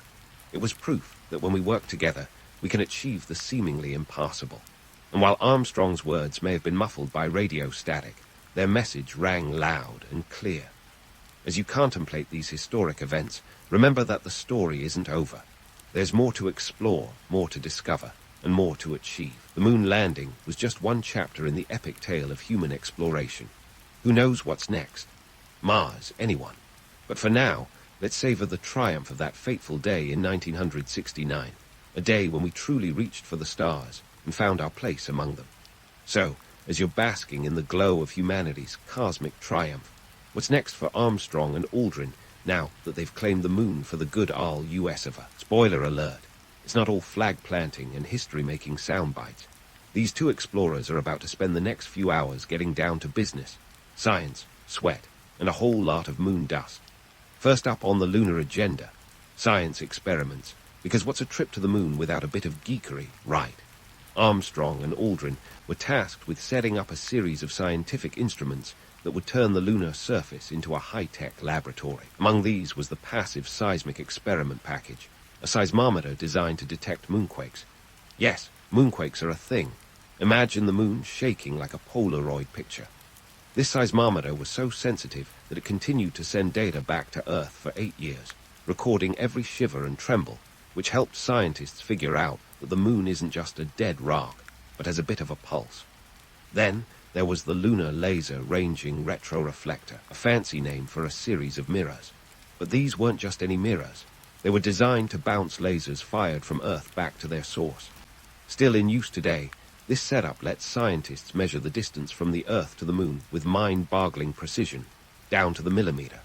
That's more accurate than your bathroom scale, which, let's be honest, was last calibrated during the Clinton administration. Now, for a moment, let's consider the sheer awkwardness of it all. Spacesuits are great at keeping you alive in the vacuum of space, but they're not exactly tailored for comfort or grace. Imagine trying to do a day's work wearing an inflatable pool toy, and you've got the idea. Every step became a moonwalk of its own, minus the Michael Jackson flair. The suits were bulky, difficult to maneuver, and if you dropped something, good luck picking it up without looking like a clumsy astronaut in a slapstick comedy. And then there's the lunar dust. It's not your garden variety dirt. Think more along the lines of finely ground glass. This stuff got into everything: boots, suits, equipment, and stuck like glitter at a kindergarten craft table. It was abrasive, clinging to the astronauts and their gear like a persistent toddler. Armstrong and Aldrin battled this pesky problem, knowing full well that too much dust could spell doom for their equipment and their mission. While they are busy playing lunar lab rats, the world below is glued to their TV sets, collectively holding their breath. From New York to Nairobi, the moon mission is the hardest ticket in town. Families gathered around their black and white sets, kids perched on their knees, grandparents squinting through reading glasses as Walter Cronkite narrated history in the making. For a few hours, the world was united by a shared sense of wonder and a flickering screen. But let's not romanticize too much. The grandeur of the mission was often at odds with the mundane realities of lunar chores. While Armstrong and Aldrin were pioneers, they were also space janitors, sweeping up samples and setting up experiments. It was like sending a pair of PhD scientists to the moon and telling them to make sure the trash is taken out. And here's the kicker, golf. Yes, you heard that right. Alan Shepard, during Apollo 14, would later take a swing at lunar golf, but the idea of sports on the moon was already floating around. Imagine the sheer oddity of it, a pristine lunar landscape, untouched by humanity, and then, whack, a golf ball sailing in slow motion across the sky. It's the kind of surreal juxtaposition that makes you wonder, did the astronauts secretly pack a miniputt set in their carry-on? As Armstrong and Aldrin wrapped up their moonwalk, they took a moment to reflect, not that they had much time for deep contemplation. With only a few hours on the surface, every minute was precious, every action meticulously planned. Yet, in the stillness of the lunar landscape, they were part of something much larger than themselves, a mission that transcended politics and borders, captivating the imaginations of millions back on Earth. The moon landing wasn't just a victory for NASA or the United States. It was a victory for humanity. It proved that with enough determination, ingenuity, and a healthy dose of competitive spirit, we could transcend our earthly bounds and touch the stars. Sure, there was the whole Cold War context, but for those watching the grainy broadcast, it was a moment of pure wonder. As Armstrong and Aldrin prepared to leave, they left behind not just their footprints, but a legacy, a testament to what we can achieve when we dare to dream big. And while the lunar module's ascent left the surface as quiet as before, the impact of their visit resonated across the globe, inspiring generations to look up and wonder what else might be possible. The story of Apollo 11 doesn't end here, though. There's more to explore, more to uncover. So, stay tuned as we continue this journey through one of the most extraordinary chapters in human history. You won't want to miss what comes next. As Armstrong and Aldrin dusted off their boots and prepared to leave the moon, the Earth was gearing up for a celebration that would make even the most extravagant New Year's Eve bash look like a quiet night in. The astronauts' safe return triggered a cascade of events that felt like the world's biggest victory lap. Ticker-tape parades erupted across the United States, with New York City throwing a party that would make Mardi Gras seem like a polite tea gathering. On August 13, 1969, the Apollo 11 crew found themselves at the center of a celebration that drew an estimated 4 million people to the streets. Imagine the chaos of Times Square on New Year's Eve, but with more flags and fewer confetti cannons. These parades weren't just about cheering for astronauts who'd done the impossible. They were a full-throated declaration of American triumph in the Cold War space race. In the geopolitical chess game against the Soviet Union, landing on the moon was like pulling off a checkmate in front of the whole world. It was a victory not just of technology and courage, but of ideology, proof that democracy and capitalism could produce results that communism couldn't match, at least not yet. But let's not get too caught up in the patriotic fanfare. While the Apollo 11 mission was a dazzling display of American ingenuity, it also highlighted the sheer audacity of the space program's funding. Remember that $25 billion price tag. That's roughly $150 billion today, or enough to buy every American a new car and still have spare change for a moon rock souvenir. The political capital gained was immense, but this wasn't a one-and-done deal. Subsequent lunar missions were already in the pipeline, and the public's appetite for space exploration was insatiable for the moment. Yet, in the shadow of these triumphs, the seeds of future challenges were quietly taking root. The very success of Apollo 11 set a high bar that subsequent missions struggled to live up to. Apollo 12, Apollo 14, and the rest followed, each accomplishing remarkable feats of their own. But they were all eclipsed by the first moon landing's sheer magic. By the time Apollo 17 wrapped up in December 1972, public interest had waned. It turns out that once you've seen a man on the moon, your average Tuesday seems a little mundane. And then there were the conspiracy theories, because of course there were. Despite the overwhelming evidence and testimonies, some people still insisted the moon landing was staged. Theories ranged from the plausible, a government cover-up, to the downright bizarre, Stanley Kubrick directing the whole thing on a Hollywood set. These myths have persisted, fueled by grainy footage and an innate human skepticism. Yet they overlook the mountain of evidence, the rock samples, the laser reflectors, the countless hours of recorded data. It's as if the conspiracy theorists are trying to convince us the Earth is flat while standing on top of Everest. Beyond the lunar missions, the legacy of Apollo 11 is a tale of lessons learned, and sometimes forgotten. The early 70s saw a shift in priorities, with public enthusiasm for the expensive space program dwindling. The US government began reallocating funds to domestic issues, effectively putting the brakes on the ambitious plans for a permanent lunar base or crewed missions to Mars. NASA budget was slashed, and the dreams of interplanetary exploration were placed on hold, left to gather dust like those footprints on the moon. Yet, despite the underfunding and shifting priorities, the impact of Apollo 11 reverberated through generations. It inspired countless engineers, scientists, and dreamers to look to the stars. It was a monumental achievement, a reminder that when we work together, humanity can accomplish the seemingly impossible. It was an event that transcended borders and politics, uniting the world in a shared moment of awe. Let's not forget the technological ripple effects. The same minds that put men on the moon also gave us advancements in computing, telecommunications, and materials science. You can thank the Apollo program for everything from flame-retardant materials to miniaturized electronics. That smartphone in your pocket, a descendant of the computers that guided Apollo 11 to the moon. Talk about a return on investment. And so, as you reflect on the legacy of Apollo 11, remember that it was more than just a flag-planting exercise. It was a testament to the human spirit's capacity for exploration and innovation. The moon landing changed how we view our place in the universe, reminding us that the sky is not the limit, it's just the beginning. Sure, we've got our feet planted firmly on the ground, but our eyes remain fixed on the stars, dreaming of the next giant leap. Because if history has taught us anything, it's that humanity has an insatiable desire to explore the unknown, to reach beyond the horizon and see what lies on the other side. In the end, the real legacy of Apollo 11 is a simple yet profound truth. Humans once stood on another world, leaving footprints in the lunar dust that have yet to fade. It's a reminder that we are capable of incredible things when we dare to dream big and aim high.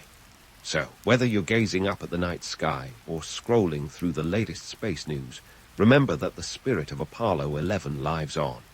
It's a legacy of courage, innovation, and the unyielding belief that our greatest adventures are still ahead of us.